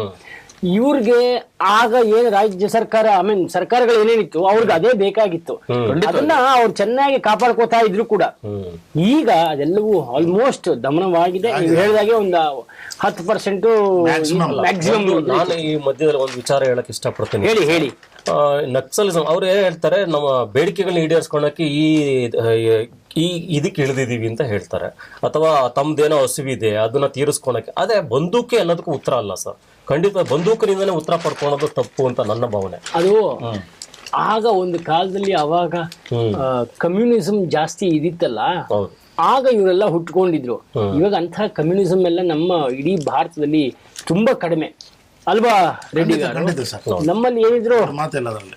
ಪ್ರಜಾಪ್ರಭುತ್ವ ದೇಶ ನಮ್ದು. ಹೌದೌದು. ಸೊ ಹಾಗಾಗಿ ಅದೆಲ್ಲ ನಡೆಯೋದು ಕಷ್ಟ. ಇವಾಗ ಅವೆಲ್ಲ ಯಾವ್ದು ಇಲ್ಲ. ಜೀವಕ್ಕೆ ಜೀವ ಹತ್ಯೆ ಮಾಡಿ ಅವ್ರ ಬೇಡಿಕೆ ಈಡೇರಿಸೋದು ಅಷ್ಟು ಒಳ್ಳೇದಲ್ಲ. ಹೌದು ಹೌದು ಹೌದು. ಯಾವುದೇ ಪೇಪರ್ ಅಲ್ಲಿ ಇರ್ಲಾರ್ದ ಒಂದು ವಿಚಾರ ನಾನು ಪ್ರಸ್ತಾಪ ಮಾಡ್ತೀನಿ, ದಯವಿಟ್ಟು ಹೇಳಿ. ಎಲ್ಲಾ ನ್ಯೂಸ್ ಪೇಪರ್ ಪ್ರಿಯರಿಗೆ ಇದು ಗೊತ್ತಿರುತ್ತೆ. ಈ ಮುಂಚೆ ನಾವು ಕಾಲೇಜ್ ಟೈಮಲ್ಲಿ ಪೇಪರ್ ನೋಡ್ತಿರುವಾಗ ವ್ಯಂಗ್ಯ ಚಿತ್ರಗಳು ಬರೋದು, ಅದು ನೋಡಿ ಎಷ್ಟು ಟ್ರಿಕ್ಕಿಯಾಗಿ ಮಾಡಿದ್ದಾರೆ, ಎಷ್ಟು ಮೀನಿಂಗ್ಫುಲ್ ಆಗಿ ನೋಡಿದ್ದಾರೆ ಅಂತ ನಾವು ಖುಷಿ ಪಡ್ತಾ ಇದ್ವಿ. ಅದನ್ನ ನಾವು ಇವತ್ತು ಪೇಪರ್ಗಳಲ್ಲಿ ಕಾಣ್ತಾ ಇಲ್ಲ. ನಾವು ಅದನ್ನ ನೋಡ್ಬಿಟ್ಟು ಓಡ್ಬಿಟ್ಟೆ ಮುಂದೆ ಹೋಗ್ತಾ ಇದ್ವಿ. ಏನು ಐ ಥಿಂಕ್ ದುಂಡಿರಾಜು ಹೆಸರೇನೋ ಬರುತ್ತೆ. ಮೊಹಮ್ಮದ್ ಅನ್ನೋರು ಬರೀತಾ ಸಂಸ್ಕೃತಿ ಇಲ್ಲ, ಪ್ರಕಾಶ್ ಶೆಟ್ಟಿ ಪ್ರಜಾವಾಣಿ ಬರೀತಾ ಇರ್ತಾರೆ. ಅದೊಂದು ಲೈನ್ ಡ್ರಾಯಿಂಗ್ ಇರುತ್ತೆ, ಒಂದು ವಿಡಂಬನೆ. ಇಡೀ ಎಷ್ಟೋ ಘಟನೆ ಹೇಳುವಂತ ವಿಚಾರ ಒಂದ್ ಸಣ್ಣ ವ್ಯಂಗ್ಯ ಚಿತ್ರ ಹೇಳ್ಬಿಡುತ್ತೆ. ಚೆನ್ನಾಗಿ ಒಂದು ಐರನಿ ವ್ಯಂಗ್ಯ ಮಾಡ್ತಕ್ಕಂಥದ್ದು, ಬೇಡದೇ ಇರತಕ್ಕ ವಿಚಾರಗಳು ಏನ ಇದ್ರೆ ಅದನ್ನ ವ್ಯಂಗ್ಯ ಮಾಡಿ ಟೀಕೆ ಮಾಡ್ತಕ್ಕಂಥದ್ದು, ನಿಜ ಹೊಗಳೋ ರೀತಿಯನ್ನ ವಿಭಿನ್ನವಾಗಿ ಬಿಡಿಸತಕ್ಕಂಥದ್ದು, ಹೀಗೆ ವ್ಯಕ್ತಿಗಳನ್ನ ಕೂಡ ವಿಡಂಬನೆ ಮಾಡಕ್ ಕೂಡ ಬಹಳ ಚೆನ್ನಾಗಿ. ಇದಕ್ಕೆ ಸಂಬಂಧಪಟ್ಟಂತೆ ಇವತ್ತಿನ ಕನ್ನಡ ಪ್ರಭದಲ್ಲಿ ಪ್ರತಿ ದಿವಸ ಒಂದು ಸುಳ್ಳು ಸುದ್ದಿ ಅಂತ ಒಂದು ಸುಳ್ಳು ಸುದ್ದಿ ಒಂದು ಕಾಲ ಬರ್ತದೆ. ಇವತ್ತಿನದ್ರಲ್ಲಿ ಕ್ರಿಸ್ಮಸ್ ಹಿನ್ನೆಲೆಯಲ್ಲಿ ಜಿಂಕೆ ಗಾಡಿ ಬೇಕೆಂದು ಮಕ್ಕಳ ಹಠವೋ ಹಠ, ಸುಳ್ಳು ಸುದ್ದಿ ಇದು. ಅಂದ್ರೆ ಅದನ್ನ ಯಾವ ರೀತಿ ಲಿಂಕ್ ಮಾಡಿದಾರೆ ಅಂದ್ರೆ, ಆ ಮಕ್ಕಳು ಎಲ್ಲಾ ಕಡೆ ಪೇಪರ್ ಅಲ್ಲಿ ನ್ಯೂಸ್ ಎಲ್ಲಾ ಕಡೆ ನೋಡಿ, ಮೊಬೈಲ್ ಎಲ್ಲ ನೋಡಿ, ಸಂತಾ ಕ್ಲಾಸ್ ಇದ್ರ ಜಿಂಕೆ ರಥದಲ್ಲಿ ಹೋಗ್ತಾರೆ, ನಾವು ಸ್ಕೂಲ್ಗಿನ ಮೇಲೆ ಅದ್ರಲ್ಲೇ ಹೋಗ್ಬೇಕು, ನಮಗ್ ಕೊಡ್ಸಿ ಅಂತ ಅದಕ್ಕೆ ಅಪ್ಪಂದಿರು ಹೇಳಿದ್ರಂತೆ. ಯಾಕೋ ಸುಳ್ಳು ಸುದ್ದಿ ಅಂತಾರಲ್ಲ, ಇದು ರಾಜ್ಯದ ಸಿಎಂ ಕುರ್ಚಿಗಿಂತ ತುಂಬಾ ಕಷ್ಟವಾದದ್ದು ಇದು, ದಯವಿಟ್ಟು ಇದನ್ನ ನಾವು ನೆರವೇರಿಸಕ್ ಆಗಲ್ಲ. ಒಂದು ಸುಳ್ಳು ಸುದ್ದಿ ಇದೆ. ನಿಜಕ್ಕೂ ಇದು ಪ್ರತಿ ದಿವಸ ತುಂಬಾ ಚೆನ್ನಾಗಿ ಬರೀತಾರೆ ಇದನ್ನ. ಖಂಡಿತ. ಪ್ರಜಾವಾಣಿಯಲ್ಲಿ ಮತ್ತೊಂದು ಸುದ್ದಿ ಇದೆ, ಏನಂದ್ರೆ ಸಾಹಿತ್ಯ, ಸಂಸ್ಕೃತಿ, ಸಂಗೀತ ಕ್ಷೇತ್ರಕ್ಕೆ ಸಂಬಂಧಪಟ್ಟ ಹಾಗೆ ಒಂದು ನುಡಿನಮನವನ್ನ ಹಾಕಿದ್ದಾರೆ. ಏನು ಖ್ಯಾತ ಸಂಗೀತಗಾರ ಆಗಿರ್ತಕ್ಕಂತಹ ಗಾಯಕರಾಗಿರ್ತಕ್ಕಂತಹ ಅಶೋಕ ಅವರ ನೆನಪಿನಲ್ಲಿ ಒಂದು ನುಡಿನಮನ ವರದಿಯಾಗಿದೆ. ಲೇಖನನೇ ಬಂದಿದೆ. ವೈಷ್ಣವಿ ಹಾನಗಲ್ನವರು ಅದನ್ನ ಬರೆದಿದ್ದಾರೆ. ಅವರು ಶಿಷ್ಯರಿಂದ ಬೆಳೆಸಿದ ಸಂಗೀತದ ಮೇಷ್ಟ್ರು. ನೋಡಿ, ಯಾವುದೇ ಮೇಷ್ಟ್ರ ಅಲ್ಲಿ ಶಿಷ್ಯರನ್ನ ಬೆಳೆಸೋದು ತುಂಬಾ ಮುಖ್ಯ. ಅವರು ಇವತ್ತಿಗೂ ಕೂಡ ಶಿಷ್ಯರ ಮನದಲ್ಲಿ ಅವರು ಜೀವಂತವಾಗಿರ್ತಾರೆ. ಖಂಡಿತವಾಗಿ ಹೊಸ ಮೇಷ್ಟ್ರುಗಳ ಕೆಲಸ ಏನಂದ್ರೆ ಶಿಷ್ಯರ ಭವಿಷ್ಯವನ್ನ ಒಂದು ಹುಟ್ಟಾಕ್ತಕ್ಕಂಥದ್ದು, ಅಂತ ಶಿಷ್ಯರನ್ನ ಬೆಳೆಸ್ತಕ್ಕಂಥದ್ದು ಕಾರ್ಯ. ತುಂಬಾ ಒಳ್ಳೆ ಸುದ್ದಿ ಅಂತ ನಾನು ಭಾವಿಸಿದ್ದೇನೆ. ಕಿಚ್ಚ ಸುದೀಪ್ ಅವರು ಅಭಿನಯಿಸಿರುವಂತ ಮಾಸ್ ಕಥೆಯಲ್ಲಿ ಕ್ಲಾಸ್ ಕಿಚನ್ಗೆ ಫುಲ್ ಮಾರ್ಕ್ ಅಂತೆ. ಏನೋ ಗೆದ್ದಿರೋ ಖುಷಿಯಲ್ಲಿ ಇರಬಹುದು, ವಿಜೃಂಭಿಸ್ಲಿ. ಆನೆಕಲ್ಲಿಂದ ಒಂದು ಸುದ್ದಿ ಇದೆ, ಹೇಳಿಪ್ಪ. 507 ಜನರ ವಿರುದ್ಧ ಡ್ರಿಂಕ್ ಅಂಡ್ ಡ್ರೈವ್ ಕೇಸ್ ಹಾಕಿದ್ರು. ಎಲ್ಲಿ? ಬರೀ ಆನೆಕಲ್ ತಾಲೂಕಲ್ಲಿ 507 ಜನಕ್ಕೆ ಡ್ರಿಂಕ್ ಅಂಡ್ ಡ್ರೈವ್ ಕೇಸ್ ಬಿದ್ದಿದೆ ಸರ್. ಅದು ಒಂದು ಅಂಕಿ ಅಂಶ, ಅದು ಏನಂದ್ರೆ ಏನು ಅಲ್ಲ. ನೀವು ಲಕ್ಷಾಂತರ ಜನ ಸಿಗಾಕೋತಾರೆ ಅಲ್ವಾ? ಅವರ ಒಂದು ಕ್ವಶನ್ ಏನಂದ್ರೆ, ಬರೀ ಆನೆಕಲ್ಲಲ್ಲಿ ಮಾತ್ರ ಅಲ್ಲ, ಅದು ಕುಡಿದು ವಾಹನ ಚಲಾವಣೆ ಅದು ತುಂಬಾ ತಪ್ಪು ಅನ್ನೋದು ಕೂಡ ಗೊತ್ತಿದ್ದು, ಜೀವಕ್ಕೆ ಅಪಾಯ ಅಂತ ಗೊತ್ತಿದ್ರು ಕೂಡ ಯಾಕೆ ಈ ತರ ಮಾಡ್ತಾರೆ ಜನ? ಅವ್ರು ಸಾಯೋದಲ್ದೇನೆ ಸಾಕಷ್ಟು 4-6 ಜನ ಜೀವಗಳನ್ನ ಬಲಿ ಕೊಡ್ತಾರಲ್ಲ. ಆಮೇಲೆ ಈಗ ರವಿ ಸರ್ ಹೇಳಿದ್ರು ಸ್ವಲ್ಪ ಹೊತ್ತಿನ ಮುಂಚೆಗೆ, ಬಟಾಣಿನ ಕಲರ್ ಚೇಂಜ್ ಮಾಡ್ತಾರೆ ಅದು ಇದು ಅಂತ. 2334 ಗ್ರಾಹಕ ವಂಚನೆ ಕೇಸ್ ದಾಖಲಾಗಿದೆ. ಅದಾಗಬೇಕು. ಅದಕ್ಕೆ ಸರಿಯಾದ ನ್ಯಾಯ ಸಿಗಬೇಕು. ಕನ್ಸ್ಯೂಮರ್ ಕೋರ್ಟ್ ಇದೆ, ಅದನ್ನ ನಾವು ಸರಿಯಾಗಿ ಸದ್ಬಳಕೆ ಮಾಡ್ಕೊಂತ ಇಲ್ಲ. ದಯವಿಟ್ಟು ಅವೇರ್ನೆಸ್, ಖಂಡಿತ ಅದರ ಬಗ್ಗೆ ಅವೇರ್ನೆಸ್ ಬೇಕಾಗಿದೆ. ನಾವೆಲ್ಲದಕ್ಕೂ ಅವೇರ್ನೆಸ್ ಕೊಡ್ತಾ ಇದೀವಿ. ಇದ್ರ ಬಗ್ಗೆ ಎಲ್ಲೂ ಯಾರು ಪ್ರಸ್ತಾಪ ಮಾಡೋದೇ ಇಲ್ಲ. ತುಂಬಾ ಒಳ್ಳೆ ಸಂಸ್ಥೆ ಅದು. ತೂಕ, ಅಳತೆ, ಗುಣಮಟ್ಟ ನಾವ್ಯಾರು ದೂರ ಕೊಡ್ತಾ ಇಲ್ಲ. ಅದೊಂದೇ ಅಂತಲ್ಲ, ಗ್ರಾಹಕರಿಗೆ ಯಾವ್ದಾದ್ರು ಆಗಿರ್ಬೋದು, ನೀವು ಬಟ್ಟೆ ತಗೊಂಡಿರೋದಾಗಿರ್ಬೋದು, ಅಥವಾ ನೀವು ಯಾವ್ದು ಟ್ರೈನ್ ಮಿಸ್ ಆಗಿದ್ದಂತ ಕೇಸ್ಗಳು ಎಲ್ಲ ಅದ್ರಲ್ಲಿ ಬರುತ್ತೆ. ಖಂಡಿತವಾಗಿ ಅದನ್ನ ಮಾಡ್ಬೇಕನ್ನ. ಆಮೇಲೆ ನಾವು ಇನ್ನೇನು ಕೊನೆ ಹಂತದಲ್ಲಿ ಇರೋದ್ರಿಂದ ಕೆಲವೊಂದಷ್ಟು ಕ್ರೀಡೆಗೆ ಸಂಬಂಧಪಟ್ಟಿದ್ದು ನೀವು ಹೇಳಬಹುದು. ಇವತ್ತು ಕೇರಳ ಸವಾಲು ವಿಶ್ವಾಸದಲ್ಲಿ ಕರ್ನಾಟಕ ವಿಜಯ್ ಹಜಾರೆ ಅದೊಂದು ಬ್ಯೂಟಿಫುಲ್ ಮ್ಯಾಚ್ಗಳಾಯ್ತು ಹೋದ್ ಸಲ. ಆ ವಿಜಯ ಹಜಾರೆ ಟ್ರೋಫಿನಲ್ಲಿ ದೇಶೀಯ ಏಕದಿನ ಕ್ರಿಕೆಟ್ ಟೂರ್ನಿ ರೋಹಿತ್ ವಿರಾಟ್ ಕೊಹ್ಲಿ ಮತ್ತೆ ಕಣಕ್ಕಿಳಿತಾರಂತೆ. ಹೋದ ಮ್ಯಾಚನ್ನ ವಿಜಯ ಹಜಾರೆ ಒಂದು ಇದರಲ್ಲಿ ಕರ್ನಾಟಕದವರು ತುಂಬಾ ಚೆನ್ನಾಗಿ ಗೆದ್ದಿದ್ರು. ಅದು ಒಳ್ಳೆ ಇದು. ಆಮೇಲೆ ಸೆಂಚುರಿಗಳು ಬಂದಿದ್ದು ಸರ್. ಅತಿ ಹೆಚ್ಚು ಸೆಂಚುರಿಗಳು ಜಾಸ್ತಿ ಬಂದಿದ್ದು. ಹೌದು ಅದೊಂದು ಸುದ್ದಿ. ಆಮೇಲೆ ವಿಶ್ವನಾಥ್ ಅವರು ಹೇಳಿದಾಗೆ ಭಾರತಕ್ಕೆ ಸರಣಿ ಗೆಲುವಿನ ತವಕ. ಹೌದು. ಶ್ರೀಲಂಕಾ ಎದುರು ಮಹಿಳಾ 3ನೇ T20 ಅದು ಕೂಡ ಇದೆ. ಆಮೇಲೆ ಇನ್ನೊಂದು ವಿಷಯ ಏನಂದ್ರೆ ರವಿಶಾಸ್ತ್ರಿ ಅವರು ಇಂಗ್ಲೆಂಡ್ ತಂಡಕ್ಕೆ ಕೋಚ್ ಆಗ್ತಾರ ಅಂತ ಒಂದು ಕ್ವಶನ್ ಮಾರ್ಕ್ ಇದೆ. ಹೋದ್ರು ಹೋಗ್ಬೋದು, ಆದ್ರೆ ಸಂತೋಷ. ನಮ್ಮ ದೇಶ ಪ್ರತಿಭೆಗಳು ಆ ತರ ಬೆಳಿಬೇಕು. ಆಮೇಲೆ RCB ನಲ್ಲಿ ಹೋದ ಸಲ ಕಪ್ ಗೆಲ್ಲೋದಿಕ್ಕೆ ಬಹಳ ಮುಖ್ಯವಾದಂತ ಬೌಲರು ಯಶ್ ದಯಾಳು. ಅವ್ರಿಗೆ ಒಂದು ಬಂಧನದ ಭೀತಿ ಇದೆ, ಅವ್ರದ್ದೇನೋ ಒಂದು ಸಣ್ಣ ತೊಂದರೆನಲ್ಲಿ ಸಿಕ್ಕಾಕೊಂಡಿದ್ದಾರೆ. ಅದು ಒಂದು. ಇಲ್ಲೊಂದು ಇದಿದೆ ಸರ್, ಉದ್ಯೋಗಾರ್ಥಿಗಳು ಉದ್ಯೋಗ ಬಯಸುವಂತವ್ರಿಗೆ ಅತಿಥಿ ಉಪನ್ಯಾಸಕರ ಹುದ್ದೆಗೆ ಅರ್ಜಿ ಕರೆದಿದ್ದಾರೆ. ವಿಶ್ವೇಶ್ವರಯ್ಯ ಇಂಜಿನಿಯರಿಂಗ್ ಕಾಲೇಜು ವಿಶ್ವವಿದ್ಯಾನಿಲಯದಿಂದ ಈ ಒಂದು ಇದೆ. ಸಂಬಂಧಪಟ್ಟವರು ಆಸಕ್ತರು ಇದಕ್ಕೆ ಅಪ್ಲೈ ಮಾಡಿ ನಿಮ್ಮ ಜೀವನ ರೂಪಿಸ್ಕೋಬಹುದು. ಖಂಡಿತ ಒಳ್ಳೆ ಉದ್ಯೋಗ ಅರಸ್ತಾರ ಸಾಕಷ್ಟು ಜನ ಇರ್ತಾರೆ ಪಾಪ, ಇವತ್ತು ಉದ್ಯೋಗಗಳು ಸಿಗ್ತಾ ಇಲ್ಲ. ಯುವ ಜನರು ಅವ್ರಿಗೆ ಈ ತರದ ಅವಕಾಶಗಳು ಬೇಕು. ಒಳ್ಳೆ ಸುದ್ದಿಯನ್ನು ಪ್ರಸ್ತಾಪ ಮಾಡಿದ್ದಾರೆ, ಅದನ್ನ ಸದುಪಯೋಗ ಪಡಿಸ್ಕೋಬೇಕು. ತಮ್ಮಲ್ಲಿ ಯಾವ್ದನ್ನ ವಿಷಯ ಇನ್ನೊಂದು ಕ್ರಿಕೆಟ್ ವಿಚಾರಕ್ಕೆ ಹಜಾರೆ ಟ್ರೋಫಿ ಅಂತ ನೀವು ಪ್ರಸ್ತಾಪ ಮಾಡಿದ್ರಲ್ಲ, ಆ ವಿಚಾರದಲ್ಲಿ ಒಂದು ಸುದ್ದಿ ಇದೆ. ದೆಹಲಿಗೆ ಇಂದು ಗುಜರಾತ್ ಎದುರಾಳಿ ವಿರಾಟ್ ಕೊಹ್ಲಿಗೆ ಪ್ರಮುಖ ಆಕರ್ಷಣೆ ಅಂತ ಒಂದು ಸುದ್ದಿ ಇದೆ. ವಿರಾಟ್ ಕೊಹ್ಲಿ ಅದ್ಭುತವಾದ ಬ್ಯಾಟ್ಸ್ಮನ್, ಕ್ರಿಕೆಟ್ ಆಟದಲ್ಲಿ ಇಂತಹ ದೊಡ್ಡ ಇವತ್ತು ಚೆನ್ನಾಗಿ ಆಡ್ತಾರೆ. ಒಂದು ಕಾಲದಲ್ಲಿ ಸಚಿನ್ ತೆಂಡೂಲ್ಕರ್ ಹೇಗೆ ಕ್ರಿಕೆಟ್ ನ ಅದ್ಭುತ ದೈವ ಅನ್ಕೋತಿದ್ದ ಪ್ರತಿಭೆಗಳು ಬರ್ತಾ ಇದ್ದಾರೆ. ನಮ್ಮ ದೇಶದವರೇ ಇದೆಲ್ಲ ಇಷ್ಟು ದೊಡ್ಡ ಎತ್ತರಕ್ಕೆ ಬೆಳೀತಾ ಇದ್ದಾರೆ ಅಂದ್ರೆ ತುಂಬಾ ಸಂತೋಷದ ವಿಚಾರ ಸರ್. ಮತ್ತೆ ಇದ್ರಲ್ಲಿ ಒಂದು ನನ್ನ ಸಲಹೆ ಕೊಡಕ್ಕೆ ಇಷ್ಟಪಡ್ತೇನೆ. ಏನಂದ್ರೆ ನಾವು ಕ್ರಿಕೆಟ್ ಒಂದೇ ಪಂದ್ಯ ಆಟ ಅನ್ಕೊಂಡ್ಬಿಟ್ಟಿದೀವಿ. ಅದನ್ನ ಬಿಟ್ಟು ಬೇರೆ ಬೇರೆ ನಮ್ಮ ಮೂಲ ಕ್ರೀಡೆಗಳು, ದೇಸಿ ಕ್ರೀಡೆಗಳು ಹಲವಾರು, ಅದಕ್ಕೂ ಕೂಡ ವರದಿ ಮಾಡೋದನ್ನ ಪತ್ರಿಕೆಗಳು ಅನುಸರಿಸಿ ಮತ್ತೆ ಜನರಲ್ಲಿ ಒಂದು ಜಾಗೃತಿ, ಆ ತರದ ಆಟಗಳಿಗೆ ಪ್ರೋತ್ಸಾಹ ಕೊಟ್ರೆ ತುಂಬಾ ಒಳ್ಳೇದು ಅಂತ ನನ್ನ ಭಾವನೆ. ಖಂಡಿತವಾಗ್ಲೂ ತಮ್ಮೆಲ್ರಿಗೂ ಇವತ್ತಿನ ಕಾಫಿ ಕಟ್ಟೆ ಕಾರ್ಯಕ್ರಮ, ನೇರ ಪ್ರಸಾರ ಕಾರ್ಯಕ್ರಮಕ್ಕೆ ಬಂದಿದ್ದಕ್ಕೆ ಮೊದಲಿಗೆ ಧನ್ಯವಾದಗಳನ್ನು ಹೇಳ್ತಾ, ಇದಿಷ್ಟು ಇವತ್ತಿನ ಸುದ್ದಿ ಸಮಾಚಾರ ಆಗಿತ್ತು. ಮತ್ತೆ ನಾಳಿನ ಕಾಫಿ ಕಟ್ಟೆ ನೇರ ಪ್ರಸಾರದಲ್ಲಿ ತಮ್ಮನ್ನು ಭೇಟಿಯಾಗ್ತೇವೆ. ನಿಮ್ಮೆಲ್ರಿಗೂ ಮತ್ತೊಮ್ಮೆ ಶುಭ ದಿನ ಅಂತ ಹೇಳ್ತಾ ಇವತ್ತಿಗೆ ಈ ಕಾರ್ಯಕ್ರಮವನ್ನು ಇಲ್ಲಿಗೆ ಮುಗಿಸ್ತೇವೆ. ನಮಸ್ಕಾರ. ಸರಿ